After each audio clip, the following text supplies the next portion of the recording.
All right, are we online? Okay.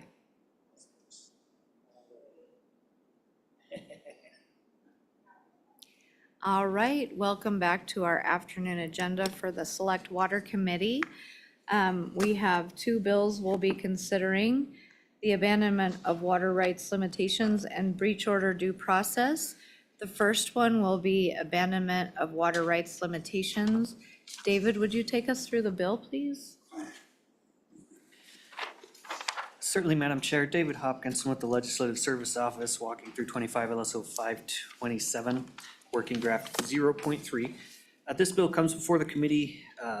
There was some discussion at the previous meeting about the abandonment of water rights. That was part of a single bill. This has been separated out and substantially changed based on proposed language from the State Engineer's Office.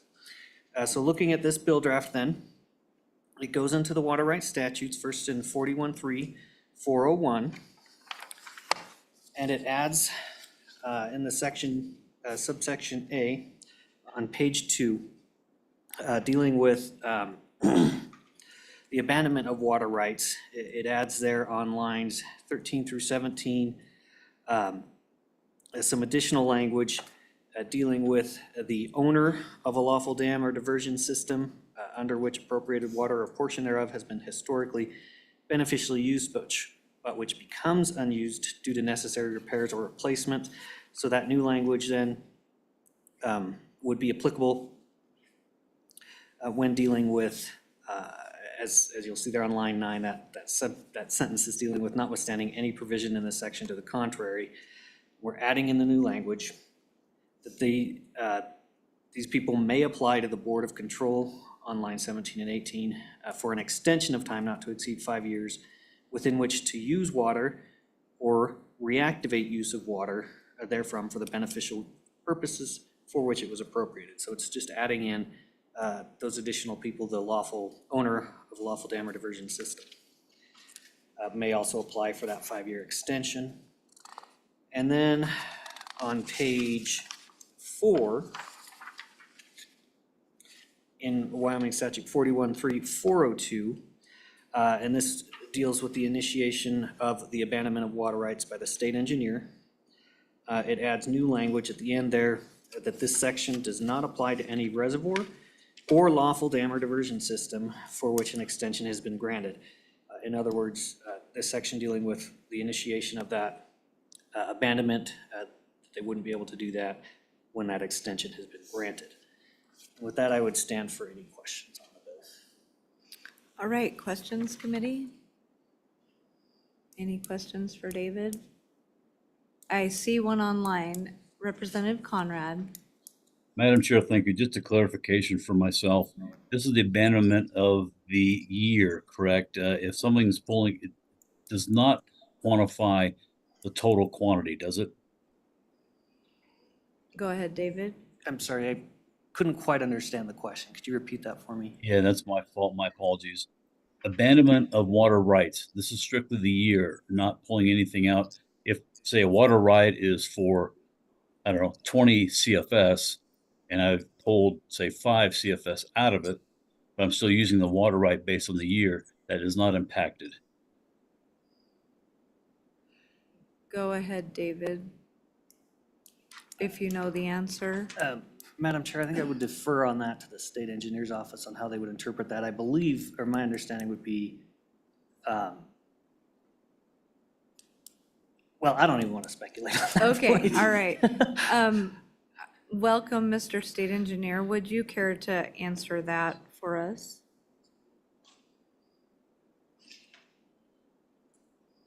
Thank you, Madam Chair. Brandon Gebhardt, State Engineer. I will try, but I'll have to punt part of that because that decision would be ultimately the Board of Control's decision. And I think what this contemplates is that it had already been put to beneficial use, beneficial purposes. So I don't know if the board would look at the entire water right or only the portion of the beneficial use. So it is a very good question, but I would hesitate to say what the Board of Control may construe that as. In other words, you're saying the Board of Control would make that decision? I believe they would, yes. Okay. Representative Conrad, do you have a follow-up? No, because it appears at this point, as you mentioned, and more importantly, as Mr. Gephardt pointed out, it's really up to the Board of Control what the interpretation of that is. All right, thank you. Okay, any further questions for David before we move on to the state engineer's office? All right, we'll move on. Thank you, David. Appreciate that. Continue on along if you'd like to provide comments on this bill. Thank you for your work on it. Thank you, Madam Chair. I think Dave did a good job of describing it. I don't think I have anything to add and would be happy to try to answer any questions. Representative Summers. Madam Chairman, thank you. I might have been kind of distracted. So, you know, as I looked at this, why do we want to leave this in the hands of the Board of Control? Why wouldn't we just automatically say that the 5 years we're not going to be subject to the 5 years if we have this of a breach or of a diversion or a dam structure? Why would we let the Board of Control even make that decision? Madam Go Chair. ahead. Yep. Thank you, Representative Summers. That's probably up to you to decide how you want to handle that. But I think one thing that comes to mind with that question is if somebody is not expressing due diligence and they're just trying to protect the water right with no intention of rebuilding the facility, maybe that would be something else to think about. All right. Go ahead, Representative Craigo. Thank you, Madam Chairman. And so I had one of my good lawyer friends reached out to me, and if we look at the language on page 2, Mr. Gebhardt, one of the questions so we're adding this language about the owner of a lawful dam or diversion system. And the question was, well, in this case, does the owner of the dam, i.e. the district, hold the water rights, or do those water rights belong to the individual members of the district and are put in use by the district but are actually owned by the individual members? And if so, does the language in the bill actually need to address that as well? The fact that those water rights are not held by the district, which I don't know in this particular instance, but it could be different case to case. So just a question for Mr. Gebhardt. All right, go Madam ahead. Chair, Representative Craigo, you're right. It could be different from case to case. In this particular case with LaPrel, it is owned by the district. And so the district board is the representation for that ownership. Go ahead. Mr. Gebhardt, does the district own the water rights, the individual water rights, or just the reservoir itself? Go Madam ahead. Chair, according to the certificate, they own both. Thank you. All right. Any further questions? Go ahead. Madam Chairman, Director Gephardt, back to my kind of previous question. I think you helped write this language, right? Madam Chair, I did, based on what I interpreted the intent from the November meeting, yes. So that tells me there was a reason that you left this as under the control of the Board of Control versus just automatically. So I'm wondering why. Go ahead. Madam Chair, Representative Summers, the original bill had already provided a provision for the granting of an extension to a sole purpose, and that was for a reservoir that had not put its water to beneficial use. And so we just tied it into that same concept and just inserted it at that point, rather than rewriting the entire statute. Okay, thank you. All right. Okay. And I guess just a follow up on that, I mean, the Board of Control takes their job really seriously, and I'm sure that they wouldn't want to be abandoning water rights without some actual reason to do that, correct? I mean, historically, they've tried to protect and maintain those water rights. Is that correct? Madam Chair, that is correct. In the short time that I've been on the board, abandonments are are heavily scrutinized. From what I have witnessed with this current board, and I think probably past boards holds true, that there is not a significant desire to start abandoning water rights unless there's a really good cause. I have said that there's another way to initiate an abandonment, and that would be through the state engineer to initiate that. And I stated in November, and I'll state it again, I have no desire to initiate an abandonment for this circumstance at all. So, and I would, my perception is the Board of Control is like-minded on that. Okay, and then my follow-up question would be, this is for 5 years. Can they have a consecutive extension if the dam is not built within that 5-year period? Madam Chair, yes, that is already in the bill, that it can be extended. All right, I guess it's been a while since I read it, the whole thing, so thank you very much. All right, any further, Senator Hicks, did you have a question? Madam Chairman, a little discussion when we get to line 2, when we bring in this new line, or page 2, line 15. And so this becomes a little bit problematic, I think, from a standpoint where it talks about a portion thereof has been historically beneficial use. And so that makes a determination by the Board of Control. So that beneficial use component means they could most likely would have to go ahead, and if they make a determination that that quote wasn't. So you have a water right for 10 CFS, but through the beneficial use test, you've only been using 8 of that, or let's call it acre feet. They would be obligated under the language, the way I read this, to abandon a portion of that water right. That's the way I read this, because it's kind of come back to that beneficial use test, and because it says a portion of, it could very well lead to, if you hadn't in the last 5 years completely exercised all of your water rights for beneficial use, they would be obligated, the way I read this, to abandon a portion of that water right in that dam. Am I incorrect there? Madam Chair, Senator Hicks, I don't know that you're incorrect, but I think what that language is referring to is that a lack of water to fulfill a beneficial use excuses non-use. So if the water's not available, then that is not right for abandonment. And that could be either through regulation or just the available supply.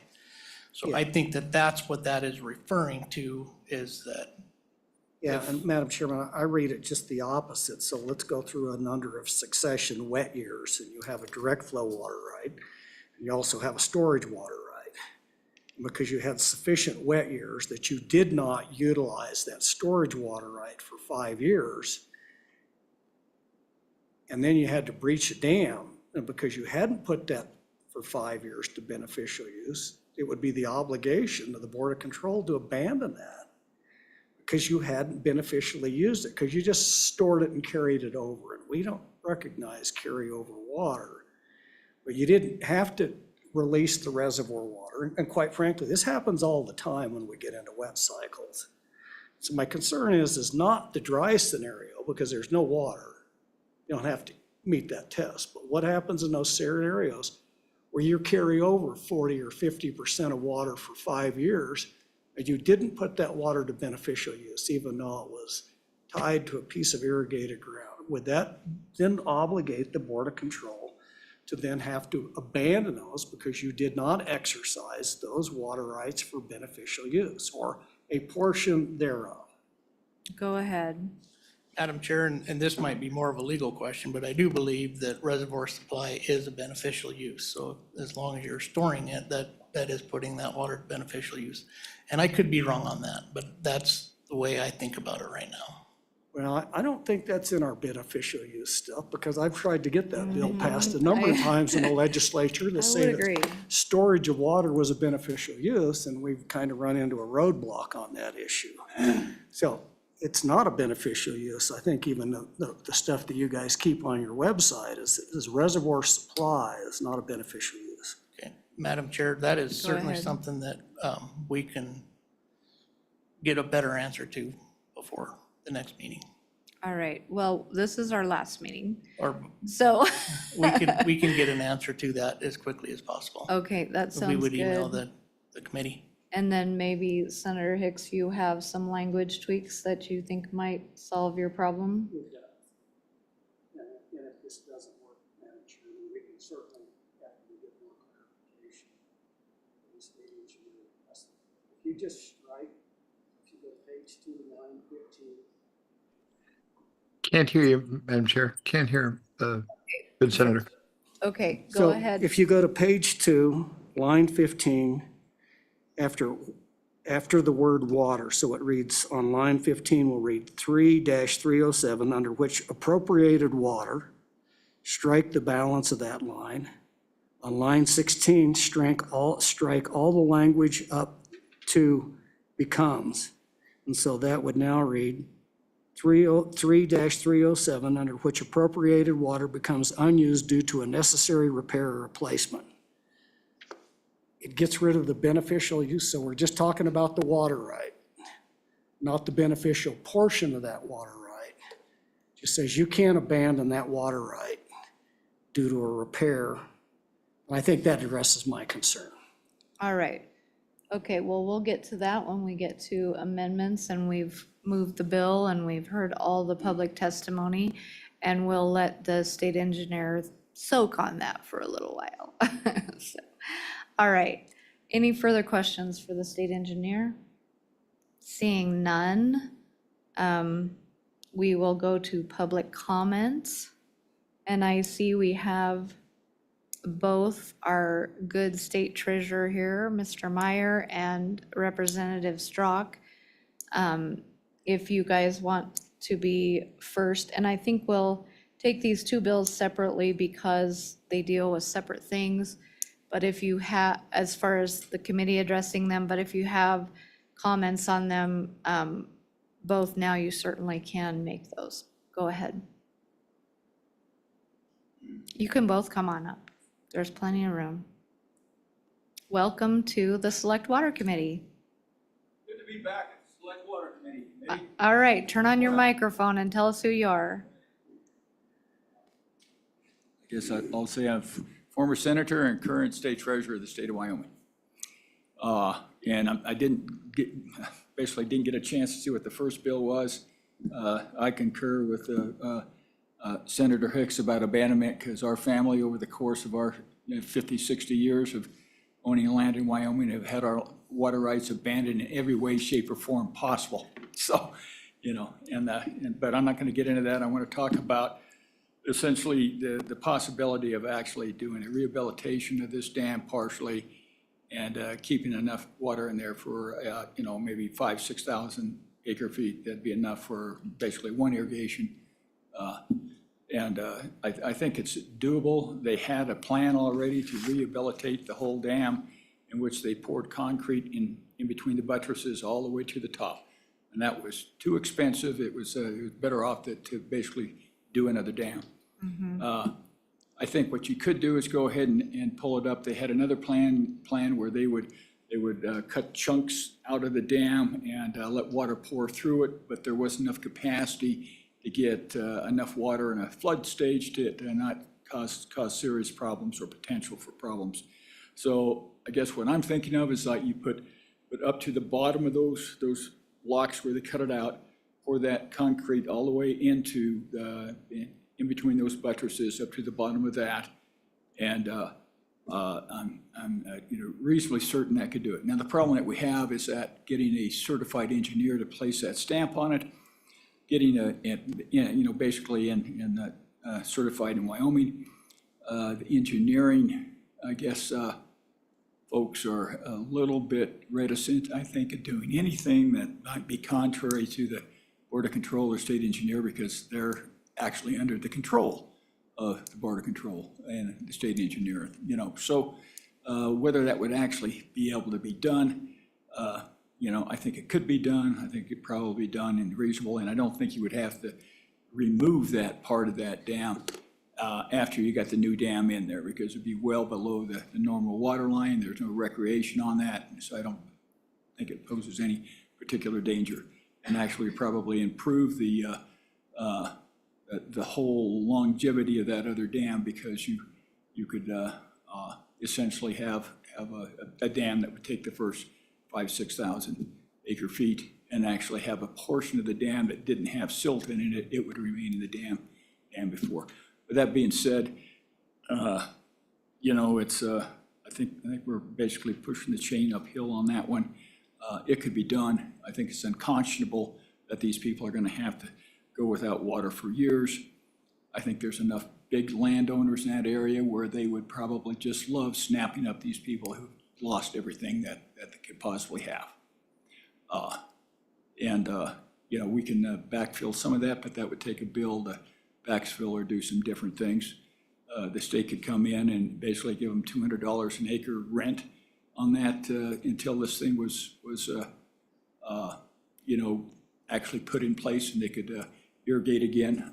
That would probably stop the pain and keep these folks in business. I'm not sure what that would entail or what it would cost, but you could do the numbers on that. I think that would be the cheapest way to basically hold these folks harmless. But I think that what I'd like to do, and I guess I'm going to ask you guys for a piece of legislation. And what this is to make sure that whenever we have this determination that you have a dam that has reached its useful life, which this dam was determined in 2019, that it reached the end of its useful life. And here we are 4 or 5 years later, and we don't have a permit to either rehabilitate or build a new dam. You know, that seems I just can't fathom why after that long period of time that didn't happen. So I think we need to have a clear direction, you know, that you don't have a permit, and we also are only like 30% on the engineering of a new dam. You know, so what I would like you guys to consider is to say that the governor shall, upon receiving information that we have a dam that has reached its useful life, within the next 15 months, provide a permit for rehabilitation or new construction or both, and the engineering for either rehabilitation or the construction of the dam. Because it gives them 3 months to go through the procurement process and gives them a year to get the job done. And that's fast. But I think what it would do is be a lot cheaper to make sure that we have the ability to get that done rather than find ourselves in another circumstance like we have today. And I would like you to, you know, basically, from my perspective, that buck stops at the governor's desk, and that I think you make sure that the next governor or whoever's in that chair knows that it stops at his desk, because this is going to happen again. When I was on Select Water, and this was a good number of years ago, it was just between $900 million and $1 billion to replace the concrete that we knew was aging out, and that had to be a good 15 years ago. Mm-hmm. And so when you look at inflation, you look at probably the poured price of concrete with rebar is probably around $500 a yard. And back then it was probably about $70 just to get it to the farm gate without the rebar, which maybe you were maybe $120 or $130 a yard. You're probably looking at $4 or $5 billion right now if you're going to do that. And you probably ought to get an assessment of that so you know how big this problem really is today. And then try to figure out, work with the state treasurer's office or whomever to figure out, well, how are we going to get that number? If it's $5 billion and we got 20 years to do it or 30 years to do it, what do we got to do to make sure that these things are going to go in? But the first thing is to make sure that the person that's supposed to be doing this job and making sure everything gets done in these circumstances, he has the authority, the direction, and the ability to be levied from whatever funds that need to be necessary with the cooperation of the legislature. So you guys think about that one. I think it'll keep us from getting into this situation that we have today. And with that, I turn it over to Representative Strzok. I think that we both would like to see that dam have maybe a partial extended useful life. And I think that from my perspective, I think pouring that concrete in between those buttresses like they originally thought to rehabilitate it but at a much, much lower level, not 20,000 acre feet, 25% of the volume of what you're looking at. And the other thing I think you should do with that rubble is that there's no discussion about mitigating the floods, whether it's spring floods or whether it's a 5,000 acre feet of dam busting. What you do with the rubble is you take it back down and you put in little speed bumps all the way down the river. So you can basically have speed bumps in it, so when it gets down to I-25, you're not gonna be taking the bridge out, because you can diffuse that water out over a large area in a lot of different small places. And so you have to look at the mitigation of that, because you can have 8,000 CFS going down that in a normal event in the spring. And so, you know, there's been no discussion about how do you mitigate what happens when you breach this thing and what's gonna happen when you have those floods. And so I think that'd be a cheap way to use that rubble. And I guess that's my good old farmer's instinct about how to do it and running a heck of a lot of water in my life. I wasn't basically an engineer, but we had an irrigation business for probably 20 years. And so I understand water pretty darn well. So with that, I'll turn it over to Representative Strzok. Thank you, Treasurer Meyer. Before we do, I think I'll let anybody who has a question for you ask.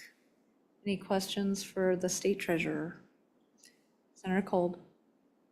Thank you, Madam Chairman. Good day to you, Treasurer. So you had proposed that we would take ownership of all these structures.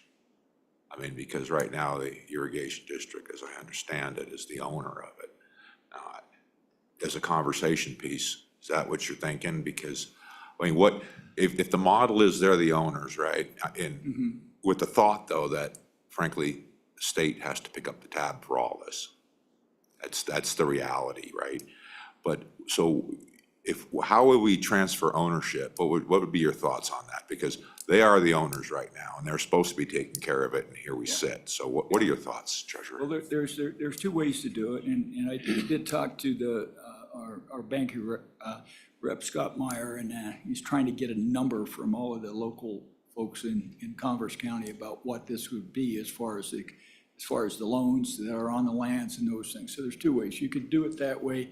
State could come in and get a first lien on those properties and basically take the loans out 7 years later, or 5 years when the dam is built.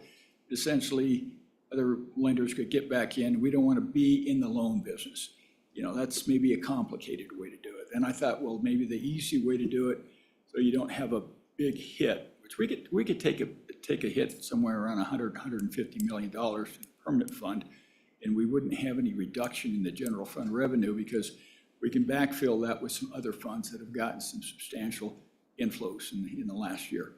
But so the cash flow isn't going to make any difference as far as what's going to happen with that amount of money out, as far as basically a loan guarantee or just paying off the mortgages or whatever it is.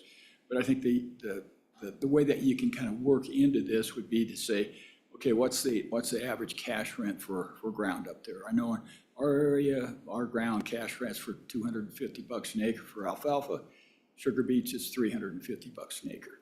So I'm thinking, you know, in that area where maybe it's a little higher elevation, maybe it's like $200 an acre. I'm not sure, but at least that would keep these people whole with their cash flow. They'd be able to pay their mortgages on time, and they'd stay basically. Now, do we have a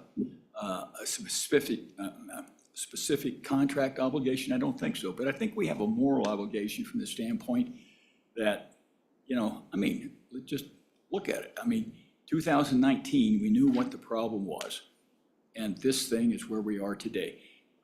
And I don't think it's your guys' fault, because I think you got money in the process fairly early, but it just, for whatever reason, you know, there wasn't anybody, you know, basically conducting the train.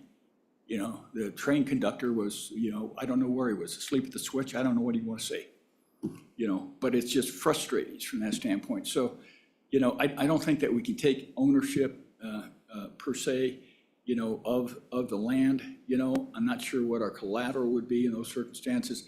I'll give you a situation that happened to us in Goshen County, where a beanery basically absconded with about $1.2 million. And how that happened was that the inspector at the Department of Ag was afraid of heights and never walked up and inspected any grain bins, let alone bean elevator bins in the state of Wyoming, because she was afraid of heights.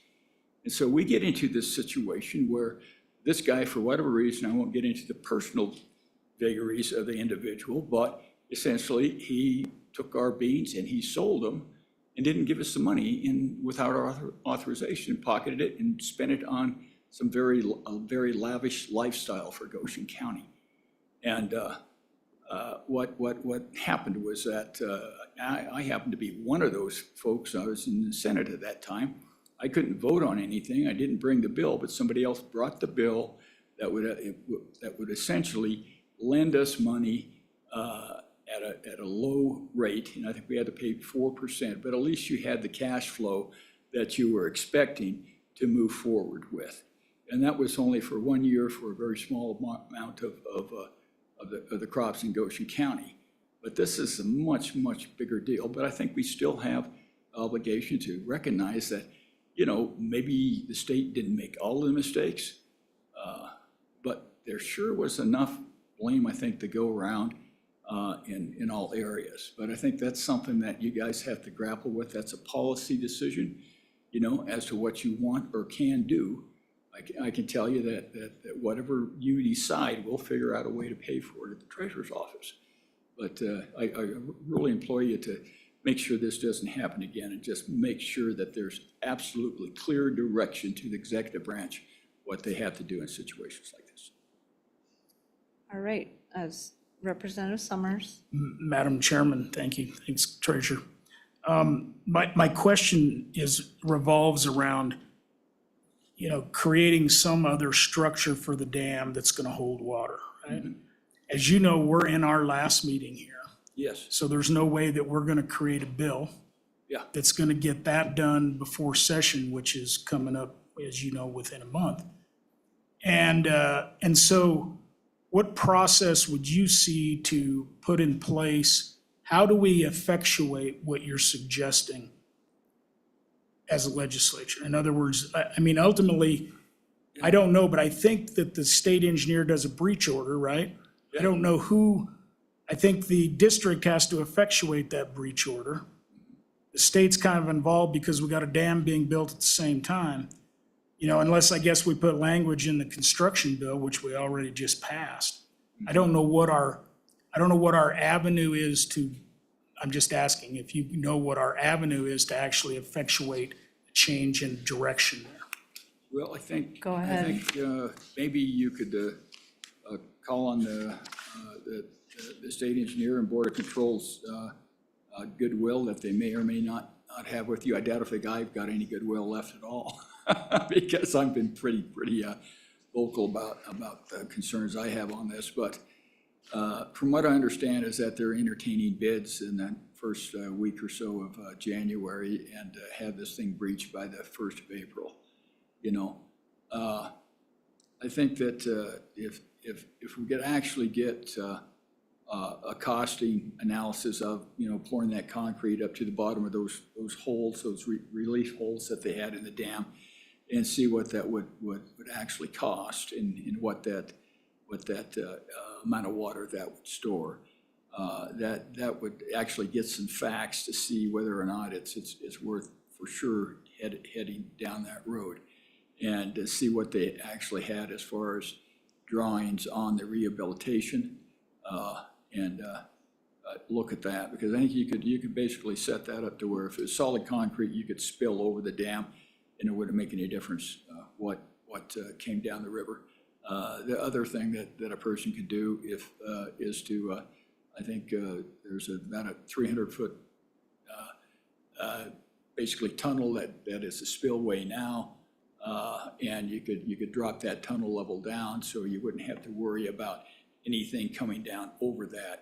It could spill out. From what I understand, that it's never, its capacity really hasn't been reached, you know, in any previous circumstance. But I guess that what you would really look at is to see, whether or not that could be worked, but whether you could get an honest opinion from an engineer that wasn't biased to what they want to do, I have no idea. But I know they've been, meeting at least every week, trying to figure out how they can get permits to actually, breach the dam. And if it would put in, that much time trying to build a damn thing, it would have been done. So it's just frustrating that you're doing all that. And then you get into this situation about what are the circumstances going to be? Maybe you can take care of the abandonment proceedings, but there's other ways that people can abandon that. It isn't the State Board of Control and state engineer. You've got affected water right users that can file a lawsuit. Nebraska could file a lawsuit. Anybody in the Platte River down or upstream or downstream can file a lawsuit for abandonment. So it's just like there's those situations. I mean, you can control what you can't control, and I absolutely believe that what the state engineer representative is 100% correct, that he has no reason to do it, neither does the Board of Control, but whether or not, if without language, similar to what Senator Hicks brought forward, I don't know how you could actually say that you got a chance to keep it from happening. Because water is water, you got a drought, people are greedy, they'll sue whether they're a senior right or a junior right to that. That's just the way it goes. It's frustrating. So how do you get it? Maybe you have put it in the appropriations bill. That's one way to do it. Doesn't necessarily have to go right through the water bill. You can have personal legislators that file a bill. But I think the first thing you need to do is see whether or not the engineers and the state engineer can actually look at that proposal as far as how much it costs and what that holds. You've got 2 weak points. Most of the cracks are on the top part of the dam that would be gone, but you got one buttress that's sliding. You got another one that's pulling apart on the other side. So you got the whole face of the dam doing this, and you're going to have to stop the center from what it's doing and stop that out on the outside from what it's doing. But there are other weak points. They say that there's some areas where they have cores of concrete where the concrete is almost non-existent as far as the structural value. You have very little rebar in it because it's only about less than half as much as what it should have been in there. But if the compression things that they had, were on, if you can identify where that's at or whether it's all the way across. If it's all the way across and you put in concrete on the back in between those buttresses, you're probably going to have more concrete there than you actually have in the original dam. And that thing stood for 100 years. All right. Any further questions for Treasurer Meyer? Seeing none, thank you very much for being here You and bet. for your good Thank you. ideas. You guys, thank you for the time. Select Water was one of the funnest committees that I was ever on because you guys get to go across the state, you get to see water. And, any day like that is a great day. That's right. Yep, thank you. We're with you on that. Thank you very much. Representative Strzok, welcome. Thank you. It's Representative Strzok, and thank you, Senator Steinmetz. And so mostly what I more would like to speak on is just how it is going to affect us. And I do like what Senator Hicks said, because that wording there I don't feel will protect our water rights.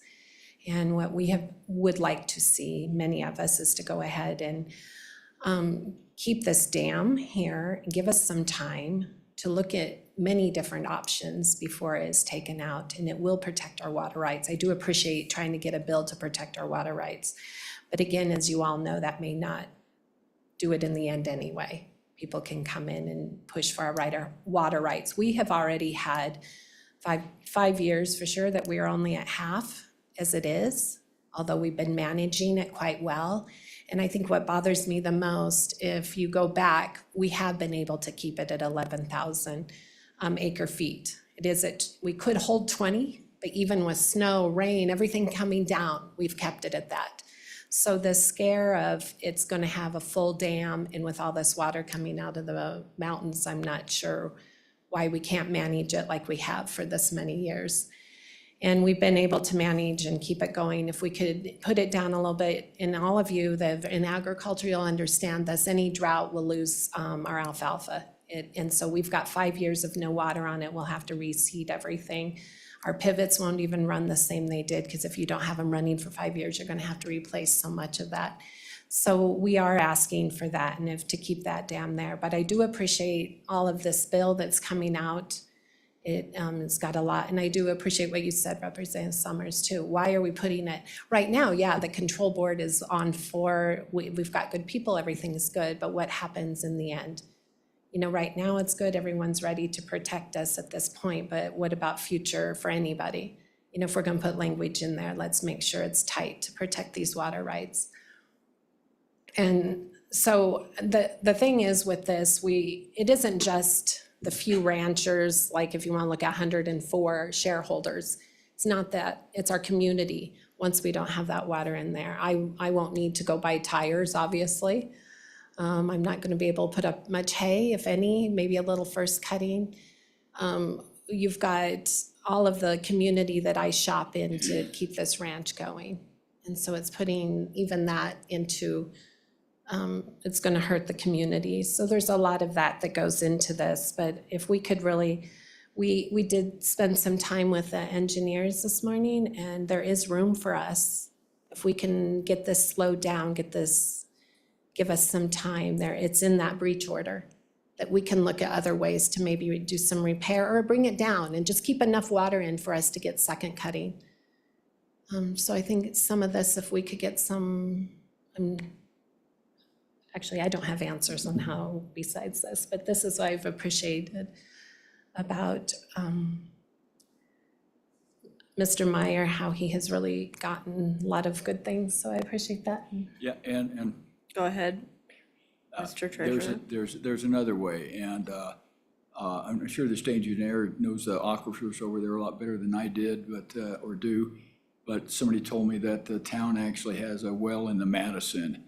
And so you might look at it and maybe it takes, $8 million to rehabilitate this thing, but there's possibility for $8 million you could drill enough holes in the Madison that would actually mitigate it to the point that would be, better and more advantageous than trying to, basically, they'll make a silk purse out of a sow's ear type of deal.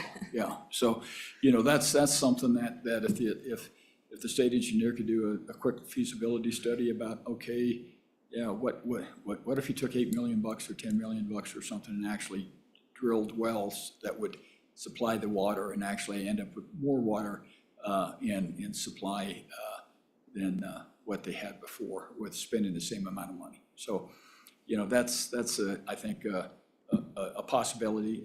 If you get to Madison, it's not interconnected with the North Platte, so you don't have that North Platte mitigation problem. So, that's a thought. Yeah. All right. Questions for Representative Strauch? Seeing none, I do have one. When you visited with the engineers this morning, did you talk about we only have 60 to 70% snowpack in the mountains, and so does that affect their scenario of, death rate and all of flooding and all of those types of things? Thank you, Senator Steinmetz. We did.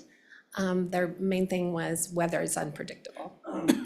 So I guess the other thing that I think you all need to know too is this creek has had a dam on it for 115 years. We have no idea what the flooding is going to do to us. With the houses, the barns, the corrals, everything, because we've had it there for so long, we built knowing. And the problem is now we do have some protection. Even if you it would still give us some protection. You take that out, we have absolutely no protection. Nobody knows what it's gonna do to us. And so that is a problem also. And on the next bill that we've got coming, I was just gonna say, the other thing is we did not have any warning that per se that it's gonna be breached. Just a few days. And there was no thought, there was nothing until told us then, and that's just happening in April. I think I love that next bill too. It's coming up, so thank you. Because that's being told a death sentence. And most of the time when you're given a death sentence, most of us would go get another doctor's opinion. And so that's what we're asking too. We want a few more opinions. You're not just gonna sit there and say, oh, I'm just gonna lay down and I'm gonna die. No, you would go find whatever you could. So that's what we're asking, we would like some time to get some of that done. And so we appreciate that too, but if anyone has any questions, you're welcome to call me at any time. I'm willing to walk through some of this with you. And again, it isn't, so not only I've got constituents, but it is my land also that's greatly affected, plus my family. And I've got them up at Natural Bridge, quite a few ranches there, and that's on my mom's side. And then you hit the interstate and we're almost to the river. So pretty much it's gonna affect, it's four generations, and I've got fifth and sixth living on the ranch with me. And it's a big thing. And so I just appreciate any help, and I appreciate you guys taking the time and whatever I can do to help with this. So thank you. All right, thank you, Representative. Any questions? Seeing none, we'll let you off the hot seat, and we will open for public testimony. And with that, I'd like to keep it to the bills and the topic we have, and also ask that we not repeat other things that other people have said. If you could help it from doing that, we'd sure appreciate it, because we know everybody's time is valuable. So is there any further public comment? Is there anyone online? No, ma'am, Madam Chairman. Nobody's online. Okay, come on down.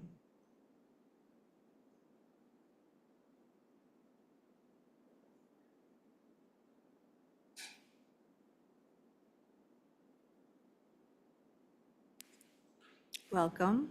Welcome. Please Thank you, just Madam tell us Chairman. your name and if you're with somebody who you're with, and give us your comments. Rick Baker, I'm with Bedtick Ranch. We are underneath the Laprelle project. Part of the thing, I realize the dam's been there forever. It, however, has no flood control tieings to it. It is not a dam designed for flood control. That was a benefit behind. So that's part of what it went on with it. With all the talk for trying to save the dam, if it breaches, I'm liable as a shareholder. So if the state wants to come up with something to save part of the dam, are they also willing to take over that liability portion? I'm all for, you guys have really done a lot. You're trying to help, you're trying to rectify some problems in the government situation or that, and help where you can. And it is very much appreciated. With the next bill coming up on the breach notice, it's a great bill to have.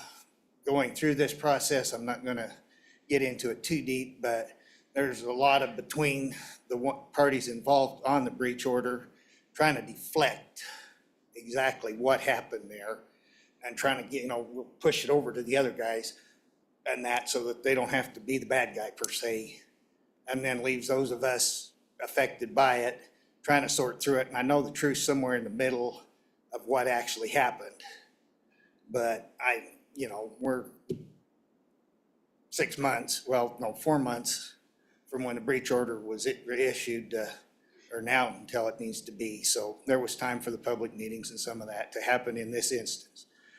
In other instances, yeah, there's not.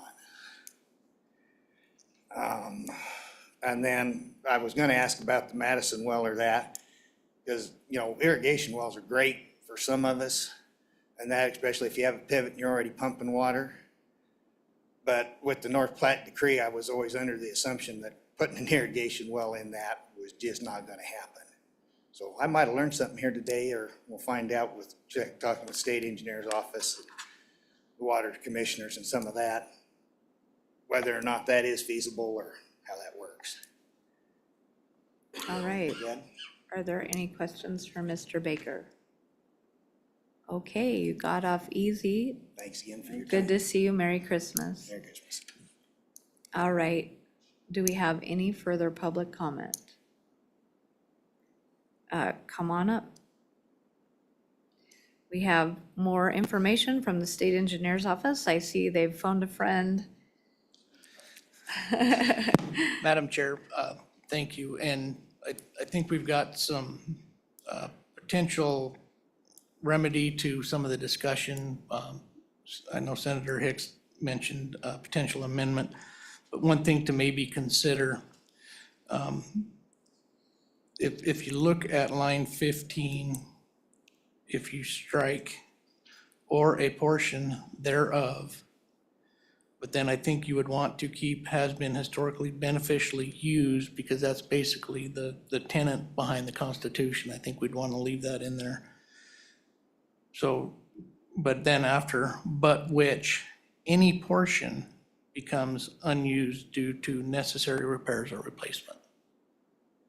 So it would read this way: or the owner of a lawful dam or diversion system as defined in statute 41-3-307, under which appropriated water has been historically beneficially used, but which any portion becomes unused due to necessary repairs or replacements. And I think that captures what Senator Hicks was trying to do, and also Representative Crago's question. Okay. Are there any questions for the state engineer or thoughts? Go ahead, Representative Summers, then we'll go to Hicks. Madam Chairman, thank you. And so even if we leave the language that Senator Hicks had in there, that it's not like that overrules the Constitution anyway. So I'm not convinced that you need to change it, because the Constitution would still apply. So it's semantics to me. I'll phone a friend. All right. Madam Chris, would Chair. you like to comment? Representative Summers, and I think this goes in part to a question that you had earlier when I wasn't here, and just the structure of how this statute set up. The first very long section in subsection A says, here's when you have an abandonment. If you don't use the water for 5 years, this thing is then subject to a potential abandonment. Abandonment's not automatic. An action has to be brought. Forfeiture's automatic. You go 5 years, you can forfeit that right, but the abandonment doesn't become automatic unless somebody brings an action. Somebody was standing, somebody who can bring an action to have the Board of Control declare that abandonment. So at any point in time prior to that happening, the right can be reactivated, okay? So just how the first sentence sets up, this is how an abandonment happens. And then that second very long sentence is an exception. It says, except in this circumstance. The previous or the existing statute accepts those circumstances where a reservoir owner hasn't yet put all that water to a beneficial use. This is Lake DeSmet. That's the reason that provision was put into the statute, because not all the water in Lake DeSmet had been fully beneficially used. Somebody brought an abandonment action. It was unsuccessful for other reasons, standing issues. And so the legislature put this in and says, because under our permitting statutes, once somebody gets a permit, because of anti-speculation, we don't want people to speculate in the use of water, they've got a certain period of time to put that water to use. And if they don't, it can be subject to abandonment or cancellation. And so that's why that first piece is in there. And it goes in front of the Board of Control, because the Board of Control, because beneficial use is a basic tenet under Wyoming water law, it's one of the two basic tenets under the Doctrine of Appropriation, that the Board of Control needs to determine whether or not that's being diligently pursued. That's protecting that concept. Are you actually trying to put that water to beneficial use? And so we put this other exception to capture this idea of aging infrastructure, because we know it's going to take longer than 5 years for these bigger facilities to get repaired or replaced. We put this in there for the Board of Control to make the decision about, are you diligently pursuing putting this water to beneficial use? Because if you're not, then somebody else should be using it. And that's the idea of leaving it in front of the Board of Control to determine whether or not diligence is taking place to put that water to beneficial use. And so that's the idea we were trying to capture, putting it in this section in the same way that the DeSmet example was put into this section. Madam Chairman. Go ahead, Senator Hicks. So, Chris, I appreciate that. Maybe this language, what really hangs me up here is a portion thereof. Because when I file a water right, and I file it for a beneficial use, whether it's storage or direct flow or whatever that purpose, it's assumed that I'm going to put that full water right to beneficial use based on our constitutional provision that says you have to have a beneficial use. But my concern is when the Board of Control goes through the way this is currently, it becomes incumbent upon who to prove that a portion or all of that water right was beneficially used. You know where that falls, the burden of that proof. But it was already issued a water right for beneficial use. And so going through that test by leaving that language in there, we've shifted the burden of responsibility that I have a water right in a reservoir. It was already granted, maybe territorial, for whatever reason. I mean, these could be long-standing water rights. I've never had to go through the Board of Control process and validate what my actual portion of beneficial use of that water right was. This says you're going to do that now. And that burden of responsibility falls back on those water rights holders, does it not, before a hearing of the Board of Control? Go ahead. Madam Chair, Senator Hicks, fair.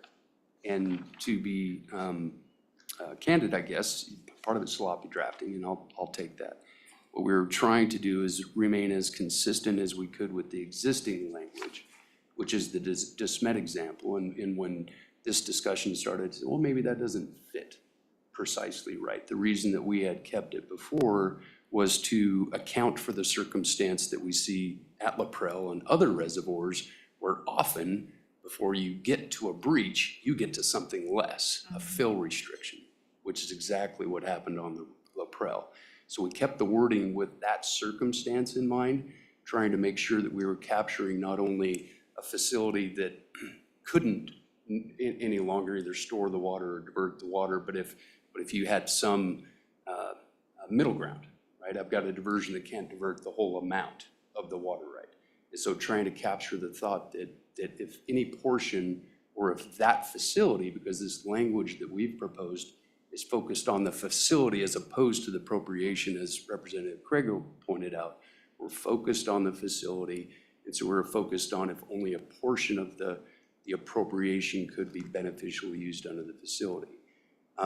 But I think the amendment that the state engineer offered after he came back up takes care of that. We could potentially just remove the any portion piece, and it could take care of that as well. We were just trying to be explicit with the understanding, we've seen it more than just in the La Prelle circumstance, where we'll see a fill order before you see something more drastic. And that's the reason we had it in there, but point well taken. Yeah, and that's my concern is it puts a burden of responsibility on a water rights holder that now come back and demonstrate what percentage or how much of that I actually put to, quote, beneficial use. And I think that is not a burden that we want to do here. I think that it's not what we're trying to contemplate here. We're trying to say your water rights, regardless of how much you have historically beneficially used or protected for this period of time. I do not want this to be beneficial use hearing before the Board of Control to determine how much you've actually put to beneficial use. The way it's currently constructed, I think it could be interpreted that that process would have to go through because it references that portion of beneficial use. And so if we can just eliminate that language and say your water rights are protected, whether they're adjudicated or unadjudicated, and get rid of the whole portion of that beneficial use, come on, it accomplishes, I think, what we're trying to. I just, you know how that goes, 10 years from now, when the next one or 20 years, somebody's going to interpret that language a lot different than what we anticipated. So I really do want to get rid of that because I think it sets up a potential obstacle. All right. Wouldn't you agree? Madam Chair, Senator Hicks, I think if you delete a portion thereof, it does eliminate that concern. All right, okay. Any further questions for the state engineer's office? Any further comments while we have you both here? All right, seeing none. One last call for public testimony. Seeing none. Public testimony is closed. Committee, what is your pleasure on the bill? Move the bill. Moved by Hicks, seconded by Nyman. Are there any amendments on the bill? Madam Chairman, I would like to maybe have the state engineer come up and talk about what his proposed amendment is. I still think we can get rid of that language, but I didn't understand all of what he had suggested. So I'd like to look at that in comparison as to what I've proposed. All right, that, I do I too. do too. but I didn't capture all that. So if we could hear that, Madam Chairman. okay, go up, come right up again and remind us. I think I had it captured, but I don't want to take an attempt, so go ahead. So, Madam Chair, my amendment starting on line 15 after 307, it would read, under which appropriated water, then the It's rest on of it. page 2, Affy. Yeah, sorry. Senator Ellis, excuse me. Go right ahead.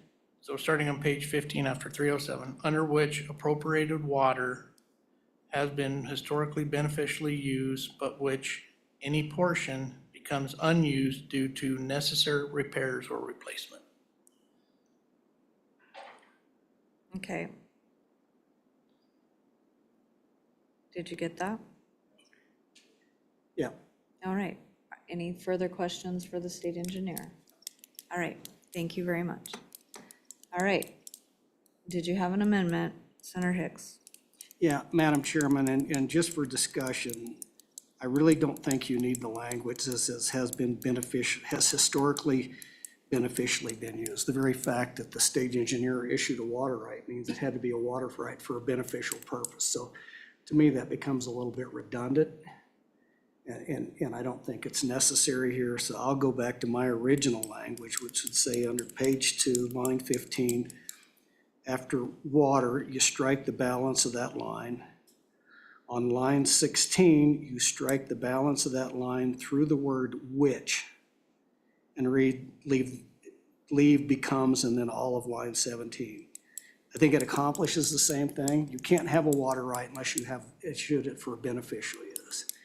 So it will now read, or the owner of a lawful dam or diversion system as defined in WS 41-3-307, under which appropriated water becomes unused due to necessary repairs or replacement. All right, so everyone knows what the motion is. We have any discussion on who are we pointing to? Representative Craigo. I don't know if we got a second yet, sorry. We did. Okay. Representative Nyman. So I guess my question, and this is probably why the state engineer's office was talking about the constitutional language that's in there, is what if we imagine a situation where we have reservoir rights that haven't been used at all, ever? But now all of a sudden, because of a breach dam or reservoir, they can apply. I mean, someone brings an abandonment on those that were never used, but the timing is such that it's about the time we have a breach dam. And now these water rights that should have been subject to abandonment because they had never been used, even, let's say they were used 100 years ago, but they haven't been used for 50 years. If the timing is such that the abandonment happens about the same time as the breach dam circumstance happens, they would qualify for this 5-year period and they would not be subject to the abandonment at all. Does that make sense?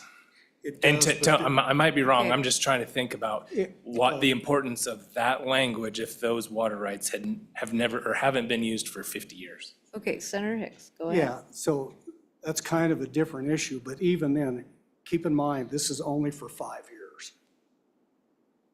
This provision is only an extension for 5 years that wouldn't come into place. Now, they could reapply, but I'm pretty sure by the time, if this scenario you described and somebody applied for it, said, look, I got a water right, and this is for a 5-year period that we're gonna defer that, right?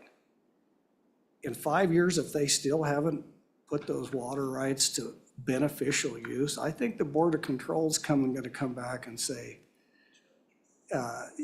this provision, because you have to go back before the Board of Control every 5 years to keep petitioning and to ask for this. It's gonna be ripe for abandonment under the existing laws. Is the way I would interpret that. And if I could weigh in for just a second, Representative Craigo, if you read on down, it's a may apply to the Board of Control first of all. And so they have to demonstrate in the application, if you go on to line 21 and 22, in the application, the holder shall demonstrate the exercise of due diligence toward utilization of the appropriation, and that notwithstanding the exercise of due diligence, reasonable cause exists for non-use.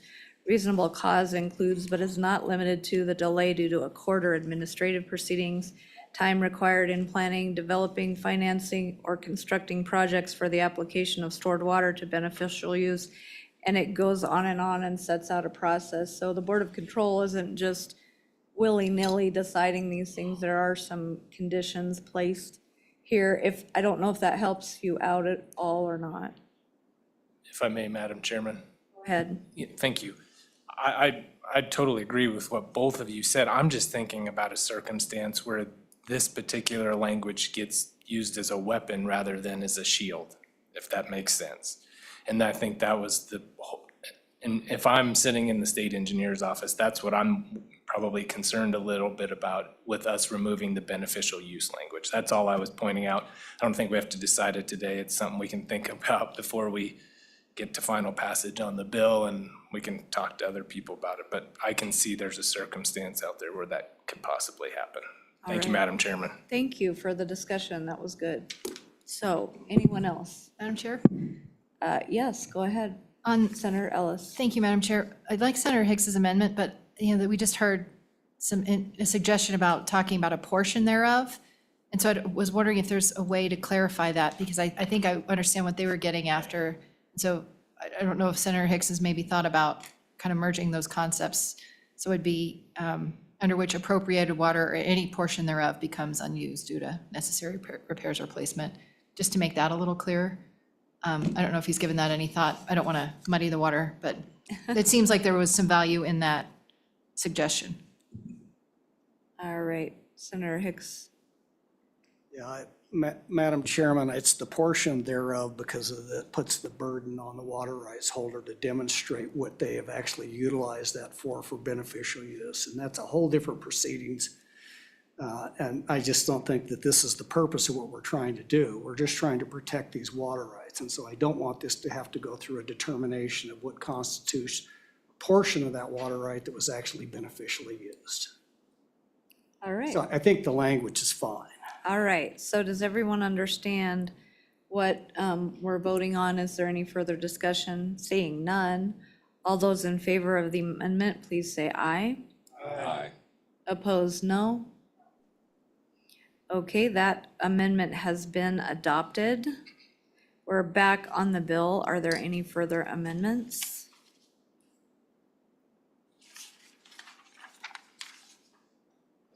Okay, seeing none. We'll take a roll call vote on the bill as amended. This is a roll call vote for 25 LSO 0527, abandonment of water rights limitations as amended. Senator Ellis. Aye. Senator Grew. Aye. Senator Hicks. Aye. Senator Kolb. Aye. Senator Larson. Aye. Representative Conrad. Aye. Representative Craigo. Representative Larson. Aye. Representative Nyman. Representative Yen. Aye. Vice Chair Summers. Aye. Chairman Steinmetz. Aye. 12 aye, Madam Chair. Thank you, Eve. That bill has passed. The next bill for our consideration is breach orders due process. David, would you like to take us through that bill? Certainly, Madam Chair, David Hopkinson with the Legislative Service Office, walking through 25 LSO 402, Working Draft .10, Breach Orders Due Process. This bill is Similar to the one that the committee looked at last meeting, there have been some significant tweaks that are made, so it certainly differs. And so I'll walk through what it reads now. This bill does go into 41.3.314. The alterations or repairs of dams or diversions, and gets into the section where the state engineer is authorized to issue breach orders. In subsection A there on page 2, line 4, it makes that subsection subject to subsection D of this section. And then the new language there at the bottom in lines 21 through 23 then starts off subsection D and provides that unless there is an immediate danger where a breach is necessary in less than 10 days, before the state engineer or his authorized representative may physically execute an order requiring a breach, the state engineer or his representative shall. And then we get into some items that they would need to do. Beginning with paragraph 1, they shall determine a range of alternatives to breaching and an estimated cost of those alternatives, including repair, temporary repair, evacuation, etc. Paragraph 2, that they shall hold not less than 2 public meetings in the area where the breach will occur to provide information on the proposed breach and alternatives determined in paragraph 1, and allow for public comment. The meeting shall not be a public meeting of the legal entity owning or having control over the dam or diversion, and shall occur even if the meetings are after a breach order has been issued. The proposed breach order and each alternative presented shall include applicable information on the risk of failure of the dam or diversion, the risk of flooding with and without the breach or alternative based on known hydrological flow regimes and model flows deemed necessary for accurate assessments, the economic impact to water rights holders in the community at large, the environmental impact, hydrological impact, including ongoing monitoring for the effects on wells and identifying source of funds for that purpose. And finally, the liability associated with any damage or unforeseen circumstances associated with breaching issues under any order issued by the state engineer. And then paragraph 3, the bottom of page 4, they would need to contact each water right holder or landowner with water storage rights by certified mail, providing information on the proposed breach and the upcoming public meetings. And on page 5, paragraph 4, the owner of the reservoir or diversion shall hold a meeting to allow all water rights holders in a reservoir or diversion or landowners with storage rights who pay assessments to maintain their water or storage rights in the reservoir or diversion to vote on the proposed breach action and alternatives as provided by the state engineer. Each vote should be given the weight proportional to the water or storage right held by the person casting the vote, and the owner of the dam or reservoir and the state engineer shall implement the breach or alternative that receives a majority of the outstanding vote shares unless the alternative is no longer feasible, in which case another vote shall be held under this paragraph. Section 2 then provides the act shall apply to all orders issued by the state engineer to breach a dam or diversion issued on and after the effective date of the act, and the state engineer shall promulgate any rules necessary to implement it, and the act would be effective immediately upon completion of all acts necessary for a bill to become law. With that, I would stand for any questions on the bill. All right, questions for David? Go ahead, Senator Cole. Thank you, Madam Chair. David, on page 2, line 22, the word we put in there is necessary. What is your definition? What is your belief in the definition of necessary under this circumstance? Could you elaborate on that? Thank you, Madam Chair. Go ahead, David. Madam Chair, Senator Cole, ultimately, that would be up to the determination of the state engineer's office if it were necessary.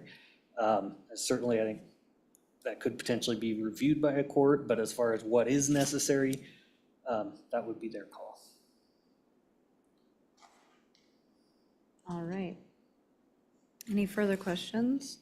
Seeing none, we will go to the state engineer's office and again, remind everybody that this is nothing against any person occupying that office now. It's just a policy decision before the legislature. And so we appreciate your hard work on all of this and appreciate you being here today. Thank you, Madam Chair. Again, Brandon Gebhardt, State Engineer. The decision to breach La Pearl Dam was difficult. It was extremely difficult. My agency is in the business of providing for the use of Wyoming's water, not preventing its use. But with all the facts and information we had in front of us, facts and information that have not changed, I am confident we made the right decision. Deciding to breach La Pearl Dam does not mean we failed to understand the magnitude of the decision and the impacts it will have on the folks who rely on that water. We met with the board elected by those water users multiple times. Those board members aggressively sought solutions to mitigate those huge impacts. So did their engineering contractors. So did my office and the Water Development Office. We continue to do so in concert with the Governor's Office and other state and federal agencies, including DEQ, Department of Ag, Homeland Security, WYDOT, Water Development, Bureau of Reclamation, NRCS, U.S. Army Corps of Engineers. I can assure you that decisions like ordering the breach of a dam are a last resort and are not made hastily. Decisions to breach a dam are only made when it is absolutely necessary. I am certain that every conceivable and realistic alternative to breaching will be genuinely considered when faced with similar situations. The formality of that consideration, how to involve stakeholders, how much technical analysis can be done, how much impact analysis can be done, how much notice can be provided, will depend on how much time we have. Time depends on the situation, and situations can vary greatly. What doesn't vary is why we make the decision. We make the decision to protect the lives that will be taken and the property that will be destroyed if we don't make the decision. I can assure you that if I failed to make the decision and a dam failed, creating a catastrophe, killing people, I'm not sure I could live with that. It's also what the law directed me to do. Protecting human life is the paramount analysis. Protecting property is the paramount analysis. I have now learned firsthand how heavy that decision weighs. I believe we should be extremely cautious and ensure that any changes will not impair our office's ability to make future decisions in a timely manner and thereby put life and property at a greater risk. Because the proposed bill only applies to future breach orders, I recommend that the committee consider the issues identified in the draft bill during the next interim so that we can make sure we fully understand what the bill is trying to accomplish, what it is directing my office to do, and to fully assess the unintended consequences that we have not yet had time to assess. Thank you, Brendan. I would direct your attention to section 2. It applies to breach orders issued on and after the effective date. So this breach it's issued as of now, so it should apply to all. So, all right. All right, are there any questions? Senator Hicks. Madam Chairman, and believe me, I'm absolutely confident that this weighed very heavily on you because it's a very impactful decision. But it would help me if you can walk through a timeline, and because I know Select Water has we've done tours, we've been up there, we've seen the cracks, we've done all this. I know we've been monitoring these. At what point was the determination based on the current condition of the dam made? And so if you can walk me through a timeline of when we measured and made a determination that the cracks were actually expanding and there was more of them, then from that point in time, I'm sure that triggered the discussion internally within your agency. Then at what point then did the agency determine to reach out to some of the other agencies and the executive branch? Just trying to get a feeling for the time frame and the process. And I know this is, discussions have gone on for a while, but I think it would help everybody because we've been monitoring this for, how long has La Pearl been under a restrictive fill order?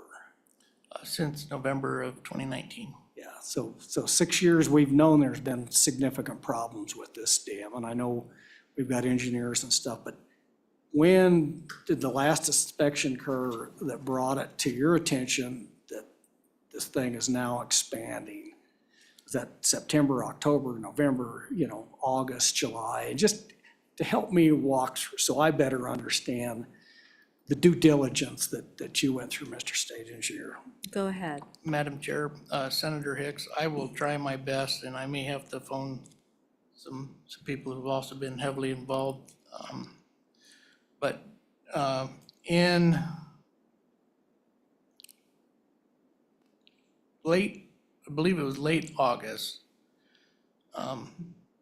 the crack monitoring program that was installed previously, and I'm trying not to throw anybody under the bus, but the crack monitoring was supplied by the district and contracted through their contractor. And that was in place for, and I forget the time, for a certain amount of time. And then the district chose not to continue funding that. The engineers left those monitors in place, and then their frequency for gathering data probably lapsed a little bit. They weren't out there every week. But I believe in August, early to mid-August, they noticed that, and Pete can help with some of this, they noticed that some of the cracks, the anomalies started to occur in the standard behaviors. And rather than overreact, they took the time to go out and inspect those crack monitors to make sure they were functioning correctly, to make sure that the data they were seeing was accurate. They made my office aware, well, that I believe they had a meeting in late August with LID. And then we got formal notification of that in a memo, I believe, in September. And then we went and met with the board to talk about the next path forward. We readjusted some of the focus, and then we did another inspection following that, another rope inspection, I believe on August 27th, meeting was held with SEO, LID, Water Development, HDR, and RESPEC to discuss crack behavior. September 16th, RESPEC issued a memo discussing the crack meters and then the need to validate. So that's when they wanted to go out and validate that. On October 7th, another meeting was held with the district, the engineers, Water Development, and the SEO. The meeting was a discussion of the risk, consequences, and paths forward relating to the movement of the cracks. WDO confirmed the funding for the third inspection. So at that point, we went out and asked the consultants to do another inspection. They went out on October 14th and 15th. They did a rope inspection, confirmed some of what they were anticipating. And at that time, they found a new crack on the face of the dam that was about 10 feet in long with about 1.5 inches or 2 inch offset. So if this is the dam, it shifted this way. On October 24th, my office, the district, the consultants, additional consultants spent over 12 hours in a room. I believe they had 15 or so dam specialist engineers in this room with the district to talk about all of the options that were available. Following that meeting, it's my understanding that everybody felt that a breach, that the risk was too high and that the dam would need to be breached. Pete, I would let you fill in any gaps that I may have or offer any suggestions. Welcome to the Select Water Committee. Please give us your name and who you're with. Thank you, Madam Chairman. Pete Roush. I'm an engineer with RESPEC and project manager on the project. I think really you covered the timeline very well. And maybe just any questions on the timeline. I'd be happy to answer those. And Madam Chair, I may just add something. Before we even issued, or before Water Development shifted gears and asked for another rope inspection, we met with the district. We knew things were changing, they weren't good, there were some hypotheses by the engineer of what it meant with these crack movements. At that time, I told the district board that you can expect that additional fill restrictions will occur or something worse. But I want to make sure that we understand the situation and we have time to assess it. I believe that was at the October 7th meeting. And at that time is when it was decided that we go out and re-inspect it. And I think that some of the concerns that they had in the back of their mind then were largely confirmed. Originally, it was supposed to be a probe inspection and then a report, but I think that what they found led us to a different path of identifying alternatives for alleviating the very high risk. And then the one date that I did leave out is the November 1st was when we issued the breach order. But between October 24th and November 1st, we had meetings. I think some of you guys were involved in those meetings before the breach was issued. We had meetings with some of the other state agencies and the governor's office prior to the issuance of the breach order. Let's let Hicks do his follow-up, and then you can go next. So, Madam Chairman, and that really does help me understand the nature. One of the things that I'm still trying to get my head around is once we made a determination that the dam's moving, it's starting to crack and stuff. And because we didn't have the ongoing monitor, and this is going to be a question for the engineers, did most of the extent of the cracking and stuff, in your opinion, occurred when the dam was filled to whatever the fill order capacity was? Or is this, if the dam was completely evacuated? So that's the first question. The second part of that question, if the dam was completely evacuated, are we at risk that the dam may just collapse because of its own weight? Or is it the hydraulic pressure against the dam that's the biggest concern at this point in time? Because logically, it would say that a lot of that cracking probably occurred when they filled this spring. We just didn't pick it up until later on. So really, what's the ongoing nature of the potential failure associated with a completely evacuated structure? And that's a question. And then we'll get through that. Mr. Chairman, I've got another question after that. Please go ahead. All right, appreciate the question. What we saw in the crack data was actually a change that started back in May of 2023.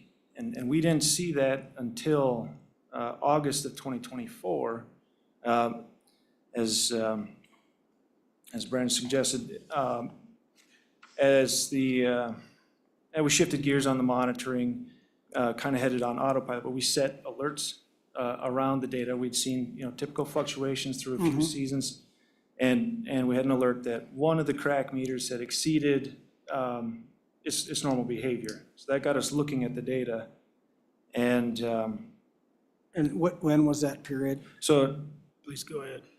yeah, Mr. Chairman?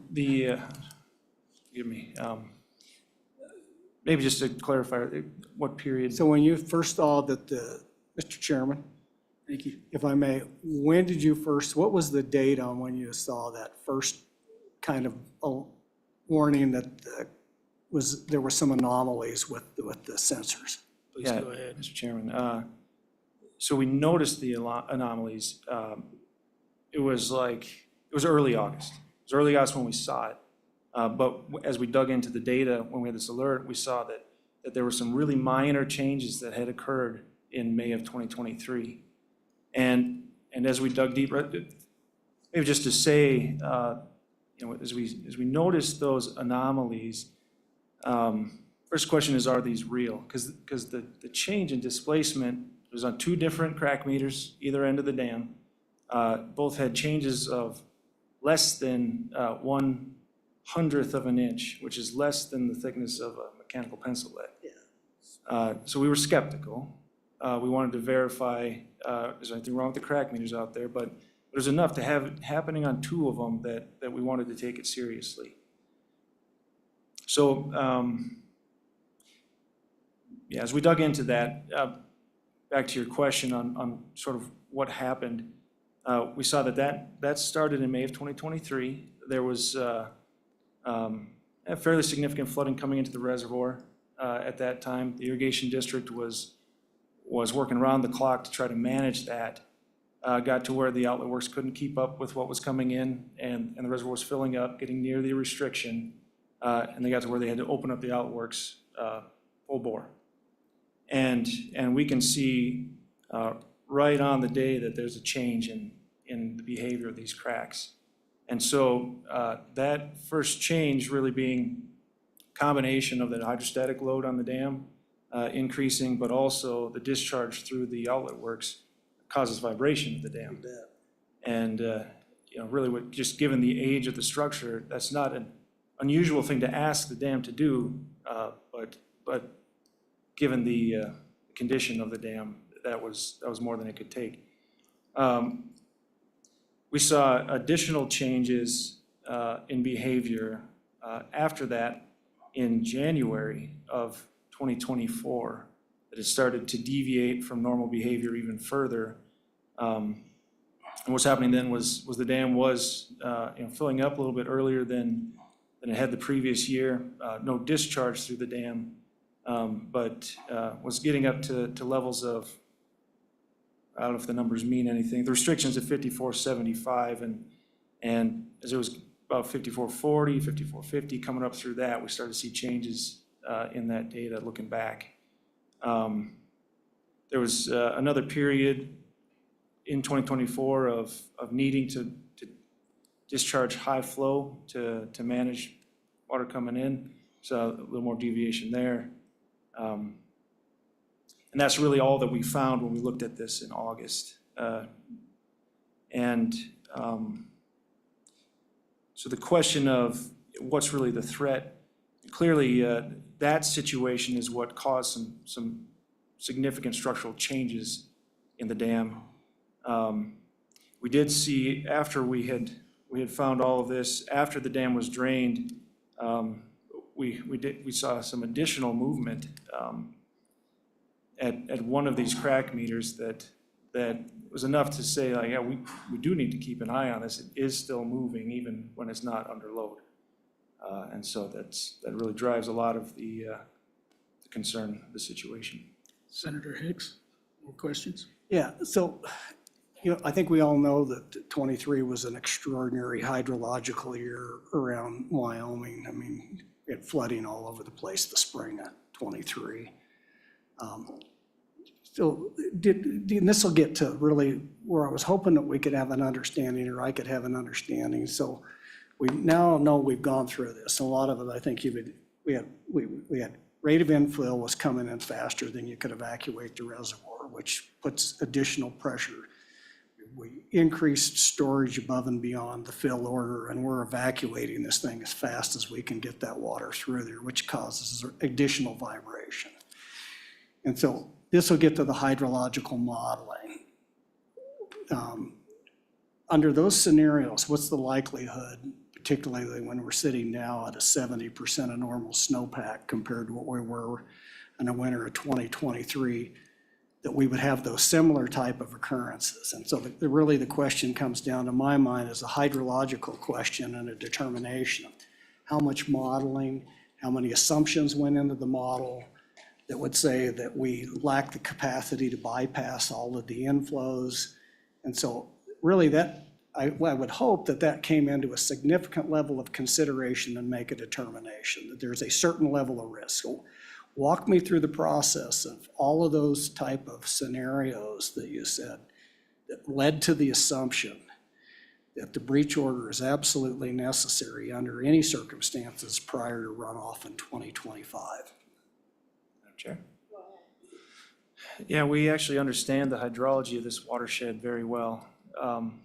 We've done hydrologic analysis with gauge data from over 80 years worth of data.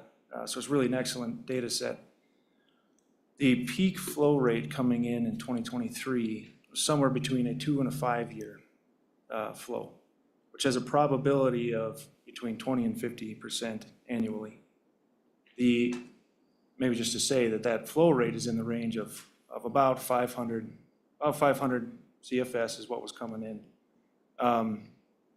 The outlet capacity, when the dam is full to the spillway, the outlet flow rate is only 400 CFS.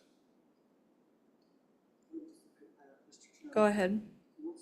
City at the level of where the fill order is at now. Obviously, it'll be less because of the hydraulic head on that, but, so if we're at a 60% fill order and that's the elevation, what's the capacity of the outlet works at that point? Go ahead. Capacity at 5475, the restrictions is about 350. 350? Thank you. All right. Okay. And what's the, Madam Chairman, Go so ahead. what's the normal average annual peak discharge rate out of the incoming flows? You said that was a 2 to 5 and 23. What's the average annual?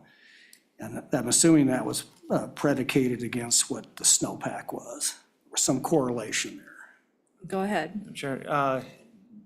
The benefit of the gauge data is that it's, we can tell probability of the event kind of regardless of what's driving it, whether it's snowpack or rain event.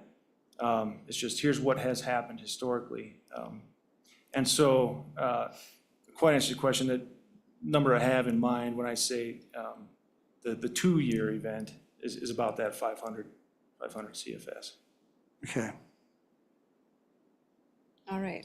Are you good? Yep. Representative Summers. Madam Chairman, thank you.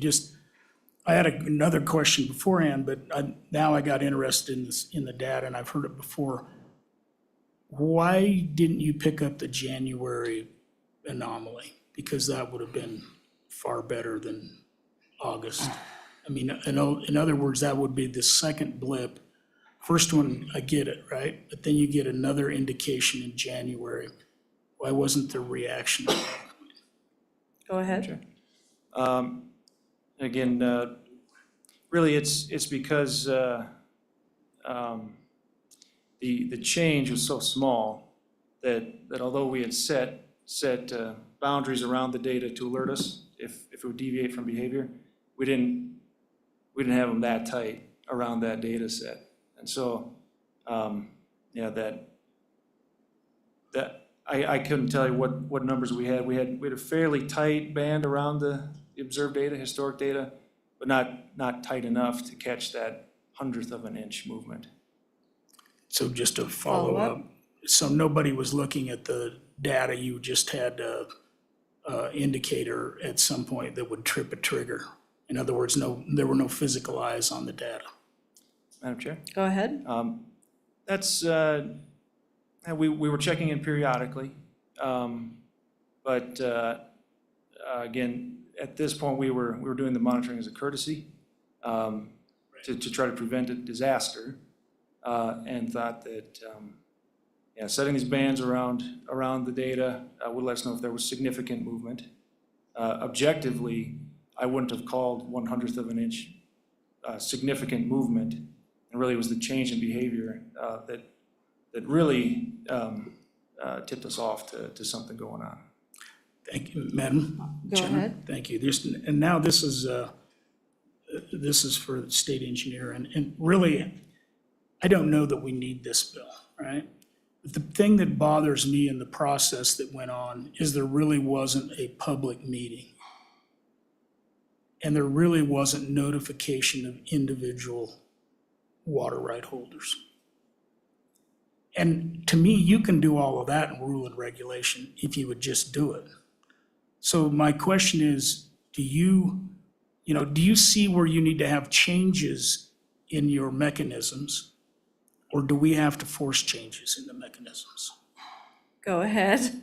Madam Chair, Representative Summers, thank you for the question. I absolutely see where we need to have changes. I think it will take some thought as to putting sideboards on. It goes back to the timing. How much time do we have? In this instance, I agree completely. Not to be argumentative, but an assumption we were making falsely was that the board meetings, each and every board meeting where these items were discussed, these are public meetings, And we falsely assumed that people were involved in understanding what was going on via these board meetings. So that was maybe an oversight on our fault. Knowing that now, lessons learned, I do think that, yes, we can certainly make some changes and make sure that we do, when we get these situations, that we lay out a better process for notification to the stakeholders. Absolutely. All right, well, let's go to Senator Kolb, and then we'll come back to you, Senator Hicks. Thank you, Madam Chairman. I'm trying to understand this, listening to, I guess, the timeline. So you indicated that the district stopped, I assume, paying for the monitoring. And you were kind of just out there as a courtesy and, I guess, looking at the dam structure. In your opinion, if you, let's just say they continue to pay for the monitoring, would that have any better outcome, say with controlling outflows sooner or something of that nature? Because you indicate that it sounds like a residence got set up with a vibration in a dam and caused significant damage to it, which is where we're at today, right? Any of that monitoring that was forego and they just didn't do it anymore, would that have changed any of this outcome? I mean, would you knowing about the change sooner because, say, you were more, I don't know, gainfully employed looking at these cracks, would that have mitigated the situation, in your opinion? Thank you, Madam Chair. Go ahead, whomever wants to answer that. I appreciate the question. I think it's hard to speculate on how things may have been different. What we had been doing, while the district was paying for the monitoring was, much more active evaluation of data, taking time and putting together reports each month. If we had continued that, we may have caught it sooner. We still would have been pretty skeptical, especially in May of 2023 and seeing that first change and how small it was, how small the change was. It may have led us down the path of investigating sooner, but again, hard to speculate. All right, follow-up? Yeah, thank you, Madam Chair. Go ahead. So my question really was around what caused the further damage of the dam, right?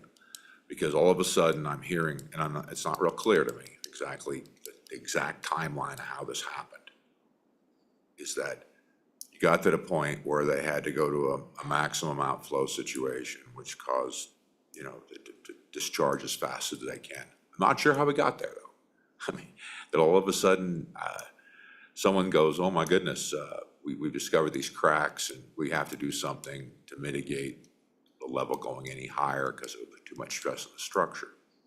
I don't know, though. I haven't heard enough to put these parts together, to string a line of facts together. I guess what I was looking for is the situation of having to deal with a huge outflow really caused the demise of the structure. And so far you've said you don't really know if it could have been mitigated, really, and factually speaking. You don't really know if it could have been, it could have been made less of an issue. I think, obviously hindsight's 20/20. I'm not asking you to, go back in time. I'm asking your professional opinion that in the future, do we give people the authority to force compliance for monitoring? Do we give them that authority? In the future, do we give authority, this goes to you, Mr. State Engineer, do we give you the authority to go in there and tell an elected board of officials what to do when they're not having a meeting? I mean, those are some bigger questions. But I'm just asking, I guess, if there's any way that you think, I'm not gonna hold you to this. I'm just asking your opinion. Do you think we could have done a better job, and we being the whole lot of us trying to deal with this situation with the tools you have, could we have done a better job to stave this off, or do you think it was inevitable that just a set of circumstances got us and we ended up in this situation? Now we're talking about what we're talking about. I just want your opinion about, I hope I did a decent job framing that. Thank you, Madam Chair. All right, go ahead. Madam Chair, take the first crack. So I think I follow you and see how I can, see if I can get you an answer here. Looking back at the situation, and of course, we've got to go all the way back to 2019, finding the cracks then, that led to the restriction. Could we have, from that point forward, there was a lot of concern about the condition of the dam. And we've presented that, right? The solution at the time within the power of the folks that were able to influence the situation was, clearly, let's restrict this. It's the most obvious thing we can do. And let's make sure, let's turn all our focus to replacing it, right? In the meantime, so we had the monitors on there, crack monitors on there. The crack monitors themselves, really couldn't, there's nothing really that we could have done differently there to have prevented ultimately that scenario of high flow through the dam, vibration and cracking. Nobody really saw that coming. We knew that the condition of the dam was bad. We hadn't considered that it was so bad that it would start falling apart if we opened up the valves wide open. And again, kind of describing the challenge of the hydrology of the watershed and how frequently we can expect inflow to exceed outflow capacity. The only way, short of trying to increase capacity of the dam is to try to manage to that restriction level is, pass as much water as we can. So what was done at the time in May of 2023 to comply with the restriction, where our concern was we definitely don't want this dam to fill up. We're concerned about hydrostatic pressure on the structure. Kind of a unforeseen consequence was that in discharging what had to be put through those outlets just to try to keep up with the water coming in. That started the domino here of the significant structural issues that occurred. Am I on track with your question? Madam Chair, maybe I could just add Go something ahead. to clarify. In 2019, we knew that we had failure at a certain level. And so the order under my authority was the state engineer's authority. I wasn't state engineer at the time. But the order was to limit the fill to protect where we knew that it was failing. In order to do that then, because of the hydrology, they had to push a lot of water out of the outlet works. And then that exacerbated the problem. But also in 2019, it was determined that the dam had reached its useful life even then. And so that's the whole reason that the work to start reconstructing started. So we knew that it was a very short life left of this, if even at all. And, it did provide a couple more years. But we are at the point now where it is actively failing.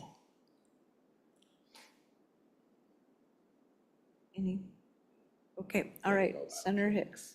So, Madam Chairman, I'm going to try to expedite this because this really is the question I'm trying to understand here. Is the assumption is that we need to do the breach order regardless of what the level of inflows are. So let's assume that over how many years did you say we have gauging data? Go ahead. Over 80 years worth. So 80 years worth of data, that 2-year 500 CFS is an average over an 80-year period. And so if you knew that we were only going to have 300 CFS inflows coming in, which I'm sure over an 80-year period we probably had, those were probably peak. inflows, because it's a range, we've taken an 80-year average. Is there a risk then, if we bypassed all those flows, just bypassed them right through the dam, that we're still gonna have failure? Go ahead. Chair. Maybe just a clarifying question. Do you mean, when you say bypass? Are you saying So through? let me clarify. If the outlet works even below the capacity can just bypass any inflow straight through the dam, would your recommendation still be, so let's assume this year we have 250 CFS peak discharge running in, obviously the outlet works can go above that. We just bypassed it, so there's absolutely no fill. The rate of fill is below what the capacity, the spillway is to discharge. Under a scenario like that, would you still recommend to breach the dam? Go ahead. If we could guarantee that there would be no storage and hydrostatic pressure building up behind the dam, if we could guarantee that, then that would give us more time to consider other alternatives. And I think, as everyone's aware, we can't guarantee what's going to come. Snowfall in March, rain events coming early April, and that's really what's driving is it would be irresponsible to make that gamble. So, Madam Chairman, Go this is ahead. why we have statistics and why we have data and why we run through analysis and we model, because we should take all that information rather than just assume that that's not going to happen, which I think, as you just said, we're not going to make any assumption. We're going to make the worst case assumption that we can't just bypass the inflows. And yet we got 80 years of data. We've got snowpack data that we can correlate against that. Now, what we can't do is predict rain on snow. We can't do that. But the question I have is, what level of analysis did we make, or did we automatically revert to the worst case scenario, or even the average case scenario is that we're going to have an average snowpack and an average runoff, which the 2-year average would suggest that that's 500 CFS, and that's the extent of our analysis. And the point I'm trying to get in here, how detailed analysis and what range of alternatives did we look at, and what becomes the trigger point associated with that modeling and analysis? Or did we just say, look, the average 2 years, 500 CFS? As somebody that watches snowpack pretty routinely and stuff, it's normally don't get average peak discharge when you're at 70% of normal snowpack levels. Now that can change, like you said, in March with one giant snowstorm, but we can also go back and look at what's the frequency of how often that happened during the period of record. And so I just want to make sure that we've accomplished every level of due diligence we have, and we just didn't say, okay, the average is 500, we've got to breach the dam. And so reassure me or lay my concerns to rest that all that analysis wasn't need to be conducted to make a final determination that we had to breach the dam. Go ahead.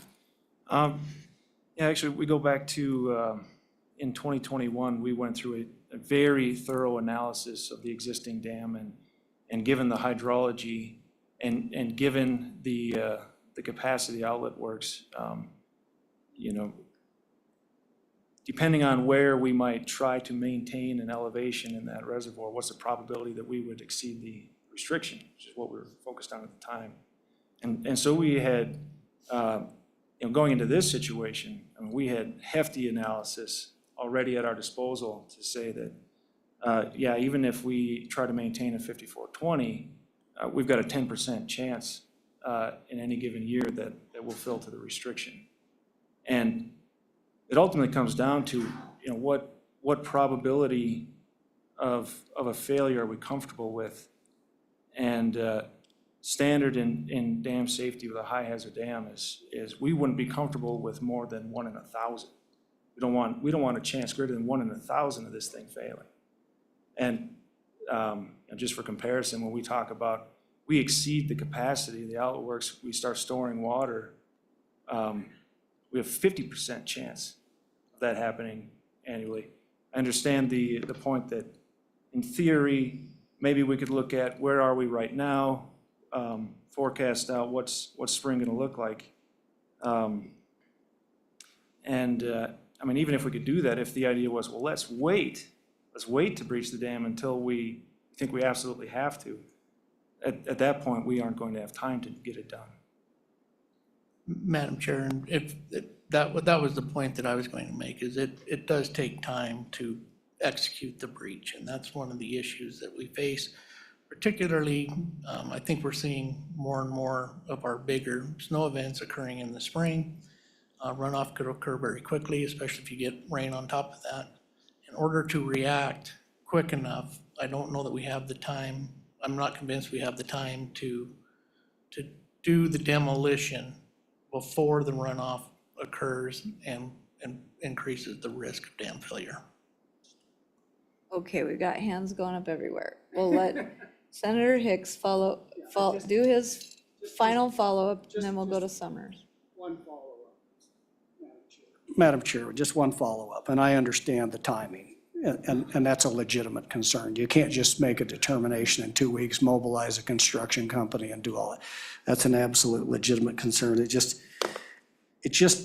even the 1 in 1,000 event is something that we can model and we can assign a probability to. It's amazing to me today with all these weather forecasters that are telling me what the temperature of the planet is going to be in 100 years with some level of accuracy, and what the runoff is going to be in the Colorado River in 20 years. And we can project out all that, but we can't project out what runoff is going to be in 3 or 4 months. And so that was supposed to be a joke. Madam Chair, I would just say that I've seen those projections, and I've seen those projections not be accurate. All right, thank you.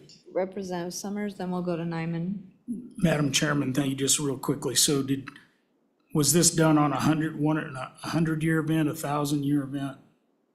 I mean, was the analysis done on what would be considered a 100-year event or something to that nature, or was it just probabilities? Go ahead. I think we've heard this before, but go ahead. Yeah, maybe need a clarifier. Which analysis are you asking about? Like when you ran your model, is it So, you got your average, but you also have a lot of people plan for a 100-year event. When you build a dam, you got to plan for, what is it, a 100-year event, something, I don't know. Go ahead. Madam Chair, can I maybe clarify the question? I think what you're asking is, at what frequency of the hydrology does the inflow exceed the capacity of the outlet? Is that what you're asking? Yeah, at what point do you think it would fail? Not when it would be exceeded, but at how big of flow would it then fail? I think what he's asking is, are you planning this around the 100-year flood event? Is that what your modeling reflects, or is it something else? Is that correct? yeah, Madam Chair, our modeling, some of the modeling I've described is especially when I say the analysis we did back in 2021 and just trying to manage, if we said, let's maintain this, that was, we just ran the period of record flow through the dam to just see what would happen. We can also, pick out a 100-year event and see what that does. Ultimately, it's not, thinking about, as far as when we think it may fail, at this point, we're concerned about, it's a combination of putting any pressure on the dam. With as bad as we're seeing the condition of the dam right now, we don't want to risk that going very high, and that's where it'll take, less than a 50% chance event to start doing that. And even to try to maintain that so we're not putting hydrostatic pressure on the dam, we have to open the valves wide open, which vibrates the dam. All right, Representative Nyman. Thank you, Madam Chairman. I guess a couple of questions as I've listened to this conversation. Speaking back to Treasurer Myers' point in potentially lowering the level of the dam, of not allowing a maximum amount of storage, being able to release a certain amount up to the 350, depending on the height of the volume in the facility. What discussion has taken place in regards to potentially looking at that option to protect a certain level of the dam where we can lower it to where we know that once, let's say we get to the point where we get an inflow that is not able to be carried by the exit, and allow that to go right over the top of the dam, because it's been strengthened and because it's been fortified and reinforced, which allows them to be able to hold that volume of water. And so, okay, well, we've now solved the question of we can't let enough out. We've had a rain on snow event. We've got way too much volume of water. Okay, we've just created a situation on the dam where it can go right over the face of it, drop right down over, or wherever it would work structurally, but yet still be able to hold some of the water to provide the opportunity for the downstream users to be able to produce, forage on a second cutting.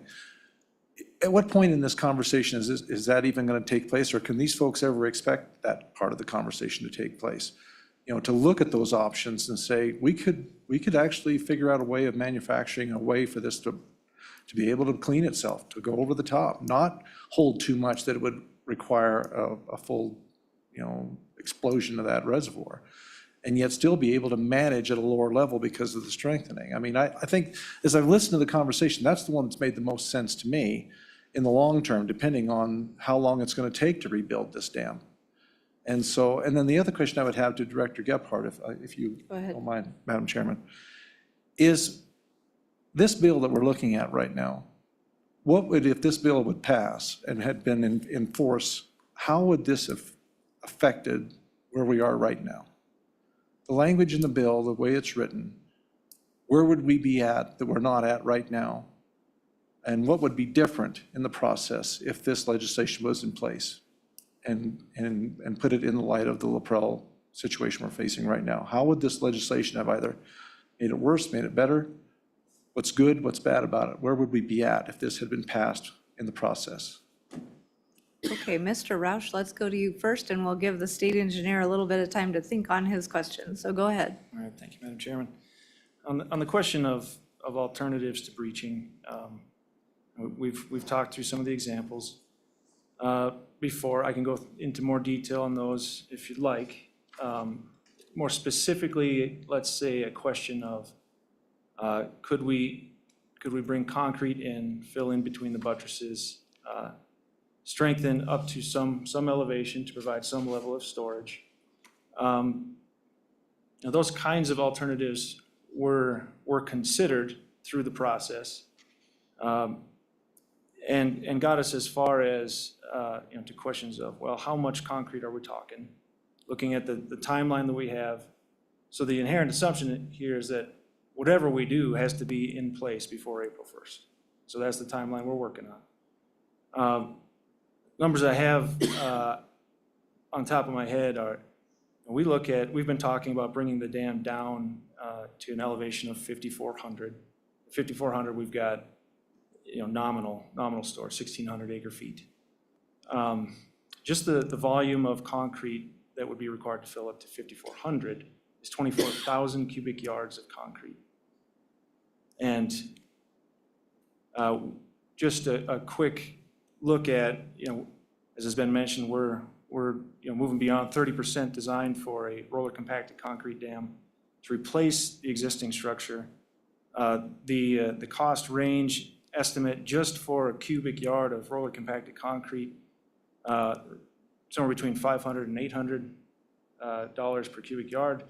That puts just to fill up to 5,400 at a cost, and this is like grossly estimated because this doesn't cover the whole cost. So let's just talk cubic yards of roller compacted concrete, puts us between $12 and $20 million just to stabilize 16 acre feet of storage. And so given the cost and the timeline, that led us pretty quickly to dismiss trying to go down that route. All right, we have one more question to answer before we take another one, so go ahead, Mr. State Engineer. Madam Chair, and to address your other question, where would we be had this legislation been in place? I think one of the one things is the notification. you know, obviously we rightfully so got criticism for the notification. I think that would be improved. The other portions of this, things like the economic analysis, the risk to hydrology and things, the other items that it's trying to do, I feel we've done a lot of that. My only question is, I don't know how it ties to to what's in the bill, because I would like clarification on what does that mean. Some of the examples, you know, development of alternatives. Are we developing alternatives and costs based on conceptual designs? I think Mr. Roush pointed out that there were some alternatives analyzed in the 1 day or 2 day meeting that we had. All of those things were done. Now, whether that marries up directly with what the intent of this bill is, I would need clarification on, but a lot of these things had been done. A lot of these things had been done throughout the process. Risk of flooding risk, risk of failure, all of those things over this 5-year period, components of those have been done. So from that perspective, I think we have had a much more intimate knowledge of LaPrel than I think we would on any other future emergency, only because we've been analyzing it and watching it for 5 years. So I don't know that this would change a lot of that, other than the notice portion of it. But having said that, it's hard for me to compare with the words in this draft bill until I get a better understanding of what the intent is of some of these things. Follow up. Thank you, Madam Chair. And then just briefly, that's my question. If this was passed, would we be here? Would things have been taken care of in a different way that this would not be necessary? And that's why I'm trying to put that against whether the necessity of this or not. If this was a good piece of legislation and it would have avoided where we're at right now and all the heartache and the problems and the questions that are still swirling around, and a lot of folks with concerns and questions that seem not to have really been fully answered. That's why I asked that. You know, would this in place have not had us where we're at today? So Madam ahead. Chair, Representative Nyman, I think the one thing that would have been improved is the communication and the outreach to the stakeholders. I don't think the condition of the dam would change. I don't think the result that we're still under would change, but the communication would be improved. And to Representative Summers' point, noted, and we will make those changes internally. All right, Representative Young, I see you, but I have Senator Kolb here in the room first, and then we'll go to you, all right? Yeah, thank you, Madam Chairman. My concern is the breaching, okay? Not about irrigating some couple cuttings. I, don't care. What I'm hearing, or what I'd like to know is your opinion. So you run that LaPrel Dam down to zero, as low as it can go, right? So it's just pass through. What I'm told is maybe we got 100 CFS potential more than we can outflow. According to what I had heard, it's 400 to 500, 400 max out, 500 in potentially on a bad year. So we're dealing with 100 CFS. This is run down to the lowest point. I mean, basically it's just a structure sitting there and everything goes in, goes out. Is there some issue, and maybe I come from another place in the world, that you can't buy a pump or get a pump to move 100 CFS, if that's the case, behind that structure to decrease the pressure so it becomes a non-issue? And maybe we buy ourselves some time to evaluate just where we're at, time to construct another project, and time not to waste a bunch of money. So my question is, if I'm hearing everything correctly, we're talking about 100 CFS. Worst case scenario. I mean, as 1 out of 1,000 of 1 out of 1,000 events may go.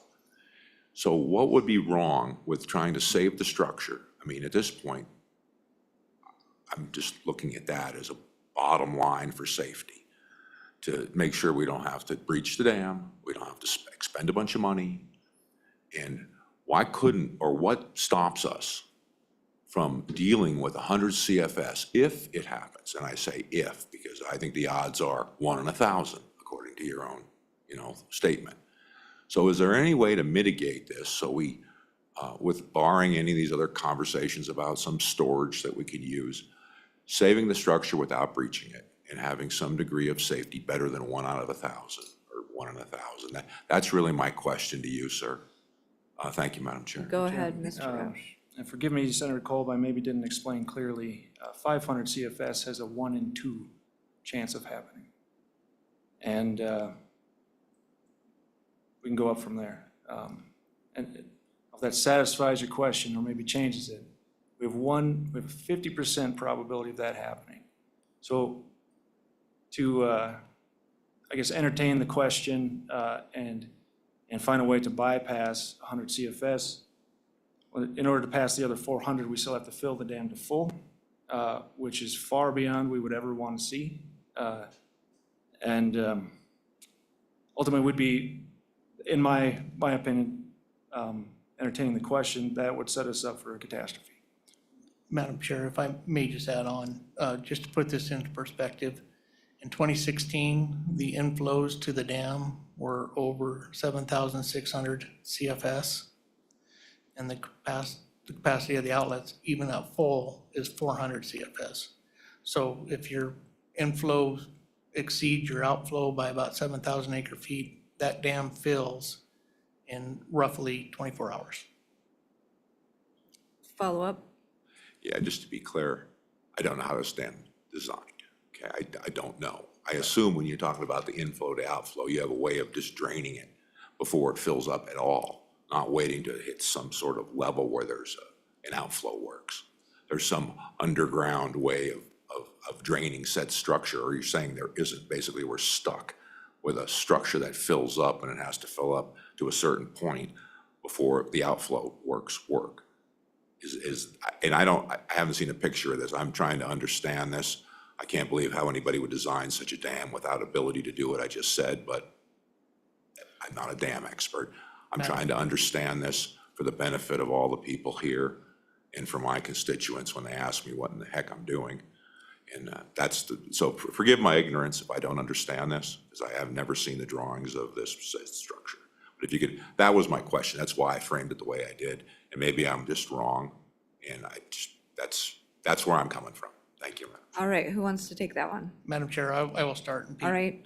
clean up anything. But with this dam in particular, there are 3 pipes through the dam.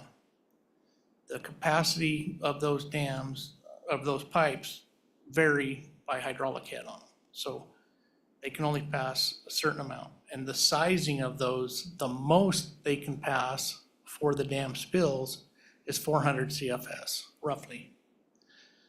When there is no water behind it, then that flow rate goes down. So say 100 CFS. The example I use, though, from an empty reservoir with a flow that we saw in 2016, with those open and starting at empty, that the entire dam fills in about a 24-hour period. So it's undersized outlets. Okay, That is the all right. problem. Okay, Representative Yin. Thank you, Madam Chairman.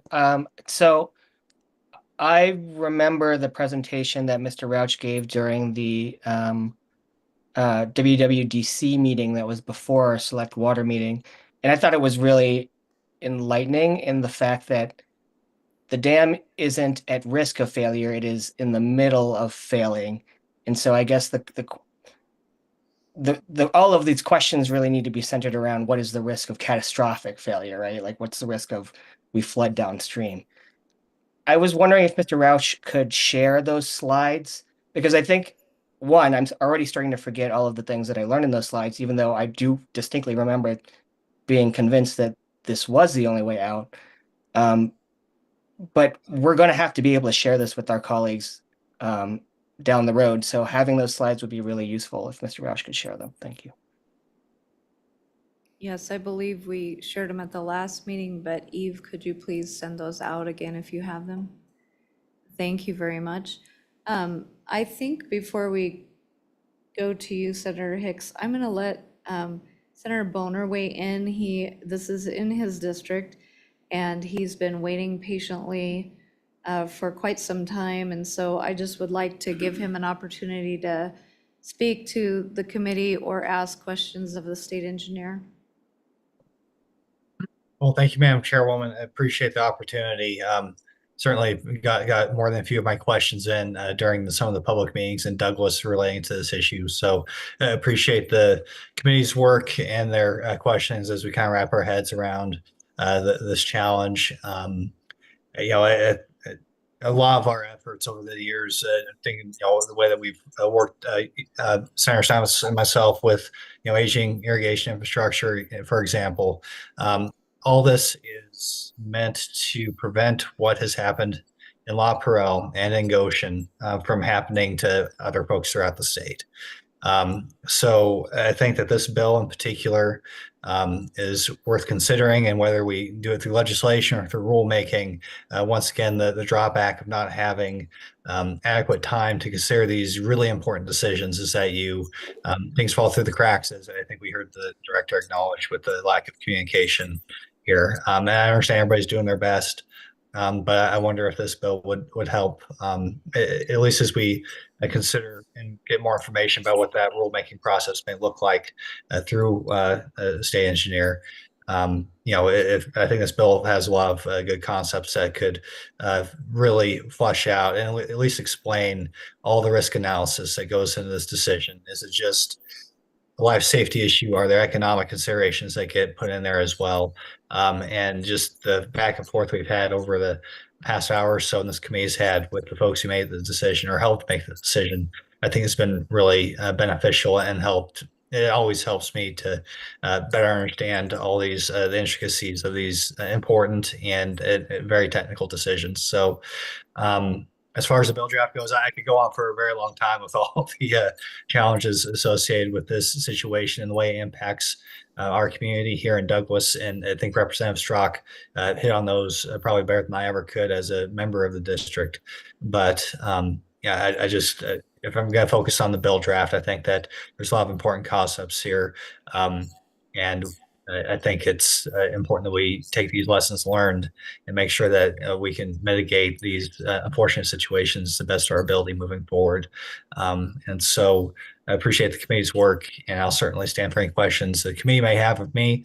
But I appreciate everybody in the room trying to work towards a better future for all Wyoming water users. Thank you, Senator Boner. Representative Nyman, then we'll go to Hicks. Just a couple quick questions. Thank you, Madam Chairman. Just quickly, and you've already done this, but just for a little bit of clarification and some context, what is it going to cost to destroy that reservoir, that dam? You have a cost on it to destroy it? Go ahead, Mr. Roush. Yeah, we don't have a cost yet. We've speculated, and this could be in the range of 3 to 4 million, but we'll see what contractors come forward with. And just I'm going to jump in for just 1 second. Go ahead. I saw $18 million was B11 about 3 weeks ago, which is for spending authority for the Water Development Office. It looked like it was for the dam breach. How does that play in?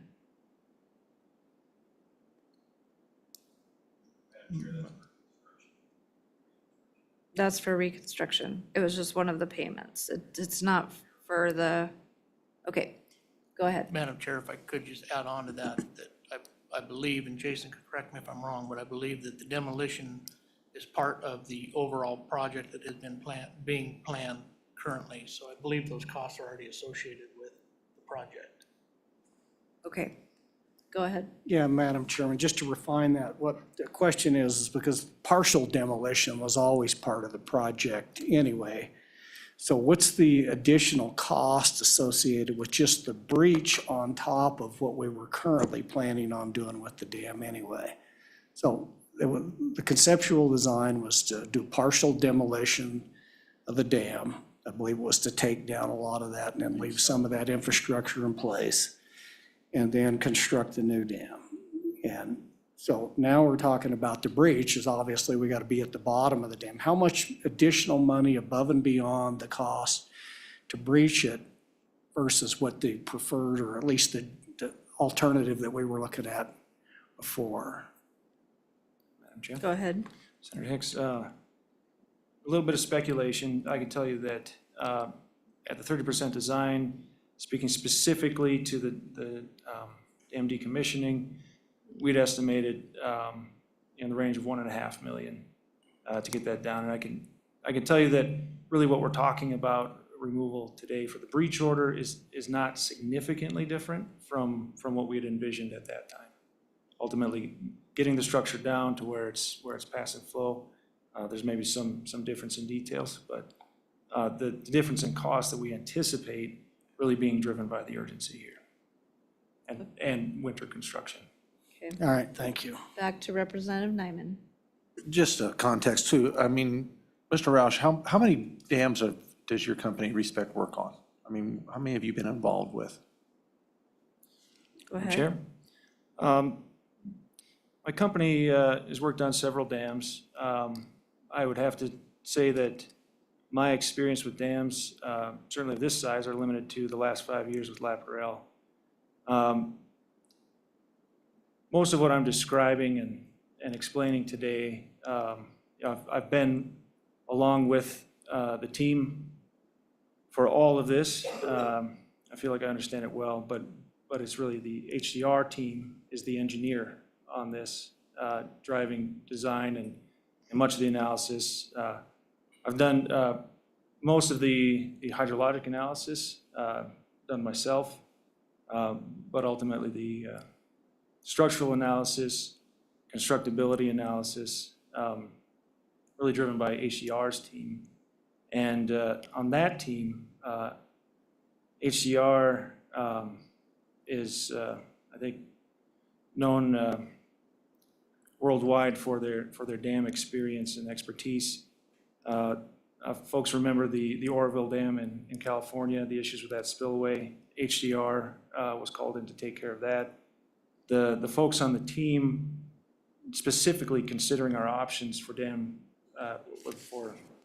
once we found the structural problems here in 2024, there's a team of over 15 different professional engineers just within HDR. Specifically, the folks in the room, none of them have less than 30 years of experience with dams. And so, maybe that answers your question. I have to admit, my experience is relatively limited, but I am relying on the team around us. Okay. Madam Chairman, I just want to make sure that if there's anybody from Idaho listening, that the HDR didn't design Teton Dam in Idaho. All right.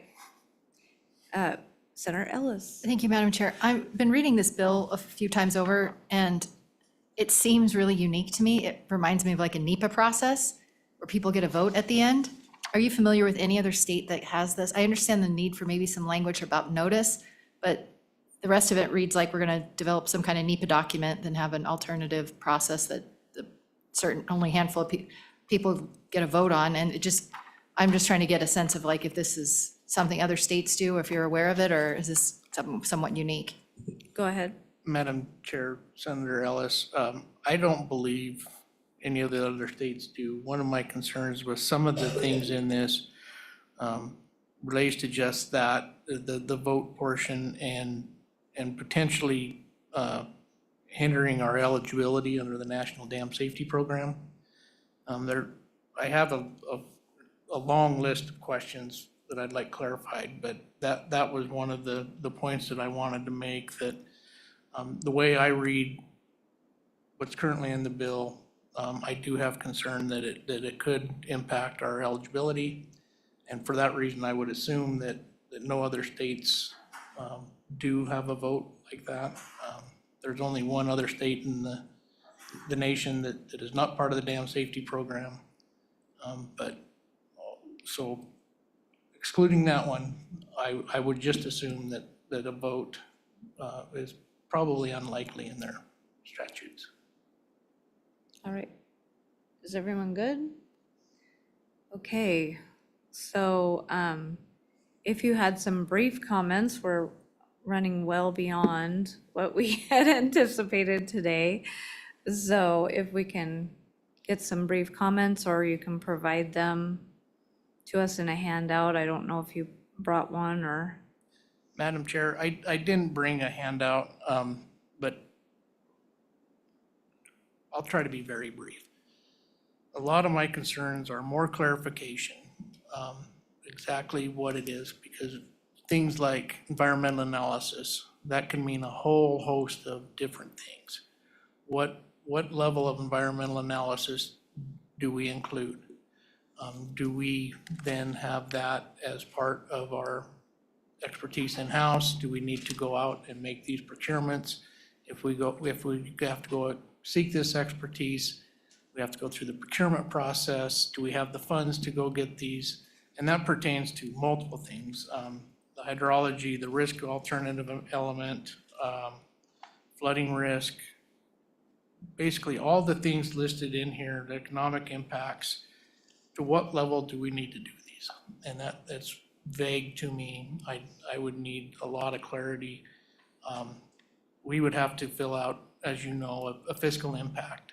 And I would want to be very diligent with that because, again, one of my concerns, and it's specific to the National Dam Safety Program, is that the state, for a state to be eligible for assistance under this subsection, state appropriations must be budgeted to carry out the legislation of the state. And so we would need to make sure that we can meet that qualification, that we're budgeted to meet our own state statutes. And so I would have some concerns and need some clarity on a lot of these things. And I know we're very short on time. And I could go through my entire list, or I can provide something following this that would need with a list of questions that we could ask. I don't know how you want to handle it, but I do want to be respectful of time. Okay, I think that would help us. And then I guess for my edification, how much of this work, because Mr. Roush has indicated that they've done some of the flood analysis, some of the other things. When you categorize this or have a high hazard dam that is failing, and we've known it for 5 years, I was assuming a lot of this work had been done in the analysis of everything that we were looking at.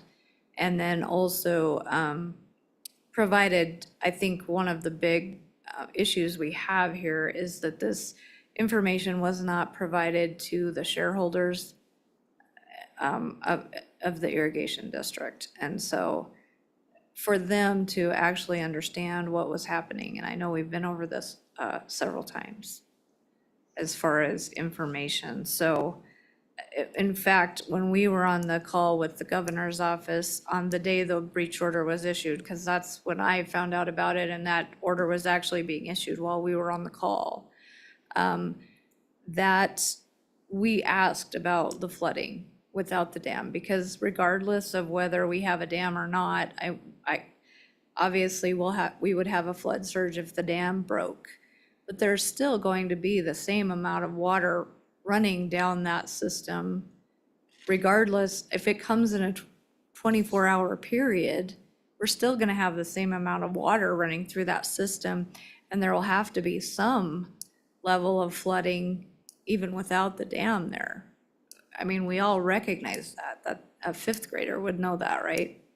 So when we were asking those questions on that call, none of those things had been answered at that time. So have you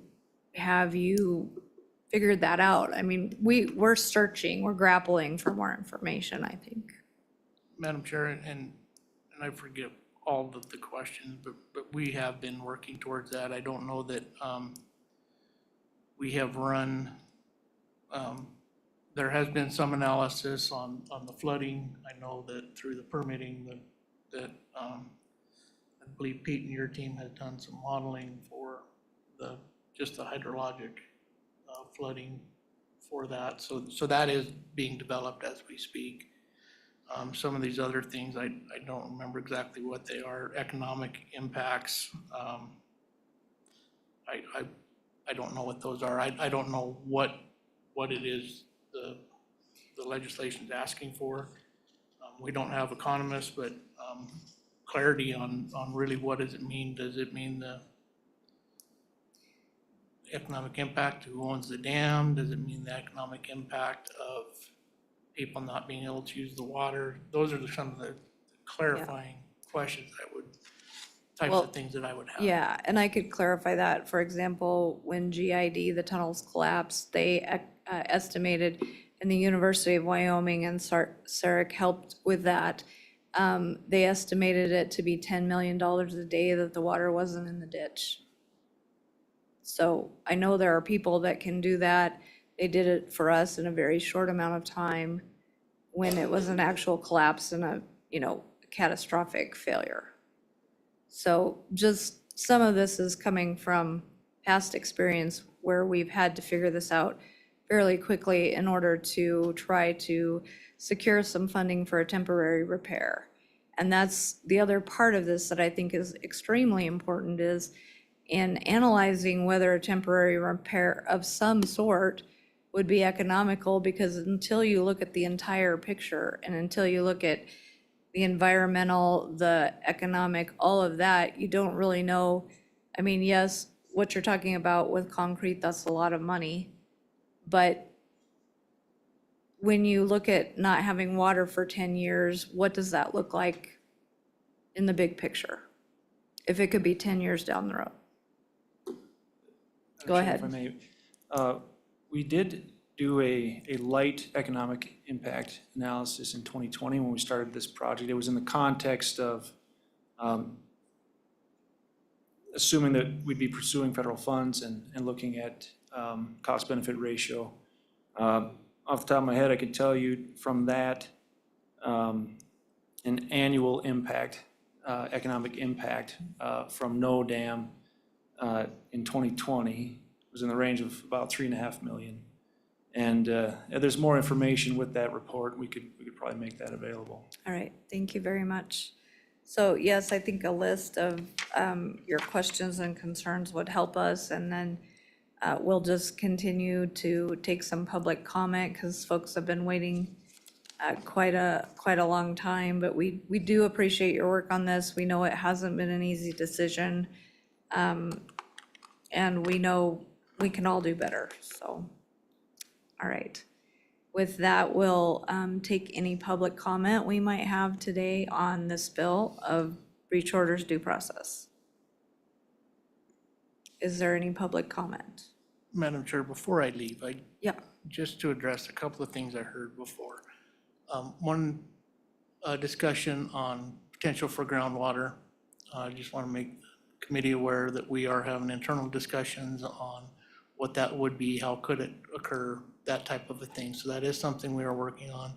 We are also working with Bureau of Reclamation to explore any potential to be able to use some of the North Platte system water. Again, this would have to be pumped, but we're still working through the governor's office with these other agencies. We're all working together trying to soften the blow, but those are two that I'm in charge of, is looking at groundwater as a potential and potential for North Platte system water. Okay, thank you very much. All right. Is there any public comment in the room? Is there any online? Okay. Well, I guess we could have let you talk longer, but seeing no public comment is closed. Committee, what is your pleasure on the bill? Senator Hicks? I'm gonna make a motion to move the bill with the caveat that it just says that this bill moves forward. But what I would ask the state engineer's office is to go through between now and the session, mark this thing up, give us your review, your concerns of that, and then we can reevaluate whether we want, because that will be assigned to a committee, whether it's a House bill or a Senate bill. Those comments, suggestions change, and it may come to the point where it's just too extensive that committee just chooses not to move that bill to the floor. But I would like to see this process continue because whether we do it by rules or statute or wherever, I'm afraid that if we leave this to an interim, we'll lose any inertia or momentum to try to resolve and make this process better. And so with that, Madam Chairman, I will move the bill.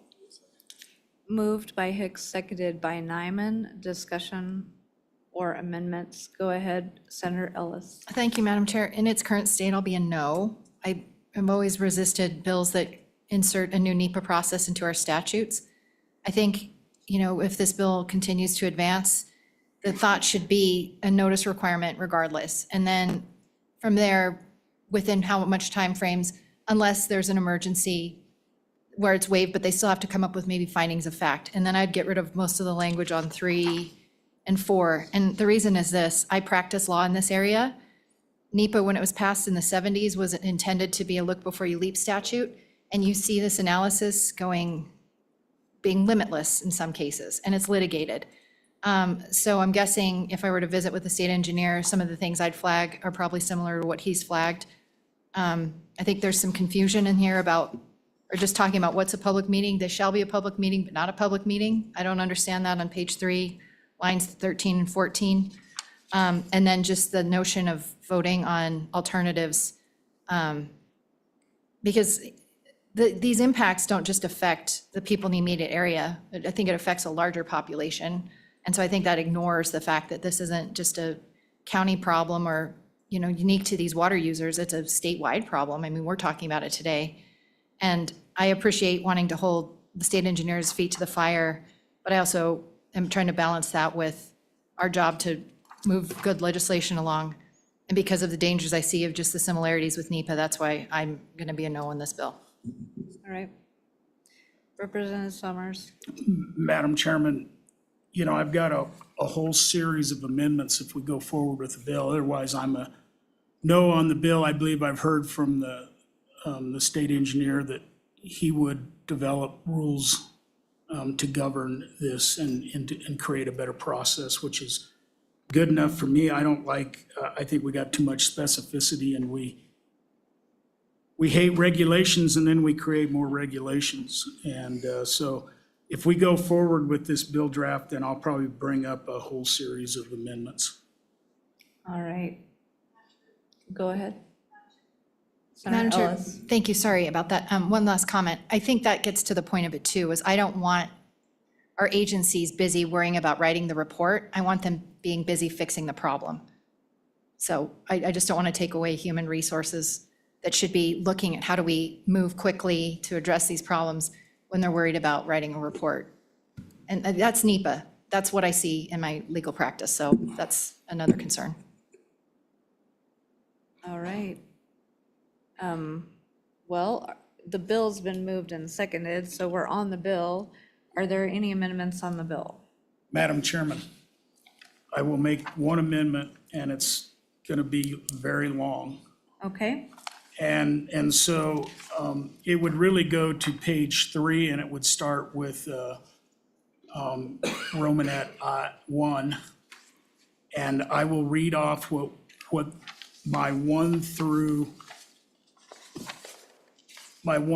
4 would say, and I think LSO, you have my, basically my bill draft. So I'm going to leave in what the good chairman left in for the beginning, which is subsection D. Romanet I would be changed to determine whether there are alternatives to breaching. That's Romanet I. Romanet 1, Romanet 2 would be hold not less than one public meeting in the area where the breach will occur that is not a public meeting but an irrigation district to allow for public comment. This public meeting shall occur even if it is after the breach order has been issued. Romanet 3 would be notify those affected of liability associated with any damage or unforeseen circumstances associated with breaching issues under an order by the state engineer. And Romanet 4 would be contact each water right holder or landowner with water storage rights, providing information on the proposed breach and the upcoming public meeting. And that would be the end of it. Okay, do I have a second? Second. It's been moved and seconded. Discussion? Discussion on the amendment? Seeing none, all those in favor, please say aye. Aye. Opposed, no. That motion has been adopted. Are there any further amendments on the bill? Okay. Do we have comments? Yep, go ahead, discussion. So Madam Chairman, even though I made these amendments, I don't know exactly how I'll vote when I get down to it. I'm not convinced that this bill is needed. And I don't always have faith in my government, but I do have faith that when the good or the state engineer tells me he's gonna fix this problem, he will try to fix this problem. And so I don't know whether I'll be an aye or a no, but just wanted to say that. Thank you. Thank you, Representative Summers. Senator Hicks? Madam Chairman, I share the confidence of Speaker Summers and our agencies to do this. And that was the impetus to say, bring your comments and suggestions to the committee, because I think it's very important that we have this dialogue and we continue this dialogue to try to make this process better. If we vote this down, there's no vehicle. There's no guarantee that the Select Water Committee will even be assigned this by Management Council. And so, again, I think this is an instrument whether to keep this process moving, to have this discussion, and we may all come to the conclusion that this could just be done through rules, but if we just stop right now, the entire process stops. And so I think there's enough interest in this around the state of Wyoming that we owe it to our constituents to keep moving this discussions. I think with the amendment that Speaker Summers has put on there, it simplifies it. It narrows it down significantly, the duties of the state engineer's office. And I would like to have that discussion moving into the session with the entire committees and see if there's something better out there. Then I have all the confidence in the world that the legislature will say, look, if you can do this through rules and we have confidence in our agencies, then that's what will happen. I think the conversation is very important. All right, Representative Yin. Thank you, Madam Chair. I think that the bill actually opens a lot of issues for lawsuits for the state engineer's office, and especially determining what is considered an immediate breach versus not an immediate breach. Ultimately, I'm going to vote no on this bill because of that issue, but I also want to disagree with Senator Hicks's statement that we're going to lose momentum in following up with this issue, because the dam is going to be an issue. This specific dam is going to be an issue for at least the next year, if not the next 2 years. It's going to be an issue for more than just the next interim. So I don't believe that we're going to lose momentum in making sure that there is accountability with any new process and making sure that there are rules enacted by the state engineer's office to help encourage a new process. But I don't want to put in statute a situation where a lawsuit could happen that could ultimately end up putting a hold on a breach of a dam that could create a risk of people's lives. And so with that, I'm definitely voting no. Thank you, Madam Chairman. All right, thank you, Representative. Representative Summers. Madam Chairman, what I want to make clear is that Section 2 and Section 3 still remain in the bill. And let's see if there was a Section 4 as well. And so those remain in there. I just amended Section 1. And you've got that right, David? All right, Senator Kolb, sorry. Well, thank you, Madam Chairman. Yeah, I tell you what I've learned in my short stint being here is none of these things move forward unless we start talking about them. That's just a fact. Do I agree with this bill the way it's written? Absolutely not. Do I agree that we're trying to solve a problem from 10 feet away with a 1-foot stick? Yeah, I think we're doing that. But we have to do better than we're currently doing. I mean, the state acquires, what, $100 million liability because of, I'm sorry to say this, non-compliance of a board of doing things that I wouldn't have done, and it's left in our hands. I mean, maybe we should own these projects. Maybe we should take them out of the hands. If we're caught holding the bag for $100 million, I ask myself, how smart are we? We give a $100 million project to a group that frankly is incapable of running such a project, and then we end up with this problem again. There's a bigger question here, I think, that we have to work through, but the bigger question gets answered by dealing with a bill like this, because it isn't perfect. It's really hard to get a perfect bill. It's not going to stop the breach coming up the way it's currently proposed. We have a huge problem here in the state of Wyoming, and it's many more dams than this dam. It's many more problems than we're talking about. So I think we have to really put some work into this bill and to make it certainly not the product we see here. But it's a step forward. Every journey begins with a step, and I'm okay to take this first step. So I'll be a yes on the bill, ma'am. All Madam Chair. right, thank you, Senator Kolb. I'm going to vote for the bill too, because I remember a couple of years ago that I tried to get rulemaking done on dead animal burial pits, and I was assured that that was going to happen so that some of our meat processors could have that option as well as composting. And I happened to be at a composting seminar the other day. It was absolutely thrilling, and found out that they have had that on hold for 2 years and haven't followed up on it. So I'm not implicating that the state engineer's office would be the same way. I'm just saying sometimes things fall through the cracks or we have unanticipated consequences. So I would like to see this bill go forward for those reasons. So with that, we will take the roll. And we'll vote on breach orders due process as amended. This is a roll call vote for 25 LSO 0402, breach orders due process as amended. Senator Ellis. Senator Guru had to leave the meeting early, and he left an absentee vote of aye. Senator Hicks. Aye. Senator Kolb. Aye. Senator Larson also had to leave early and left an absentee vote of no. Representative Conrad. No. Representative Crago. Aye. Representative Larson. Aye. Representative Nyman. Aye. Representative Yen. No. Vice Chair Summers. No. All right. Chairwoman Steinmetz. Aye.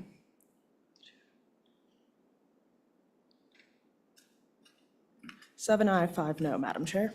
All right, that bill has passed. So with that, David, do you have any more directives for us? Anything we need to clean up for you?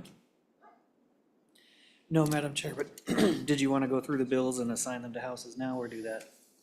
Yes, I think we could do that after the meeting. All right, thank you, everyone. And again, thank you all for your service. We really appreciate it. Representative Summers, we appreciate you. Representative Conrad, Senator Ellis, if any of you have anything you'd like to say in your closing meeting, we'd love to hear from you. All right, seeing none, we are adjourned. See you at session.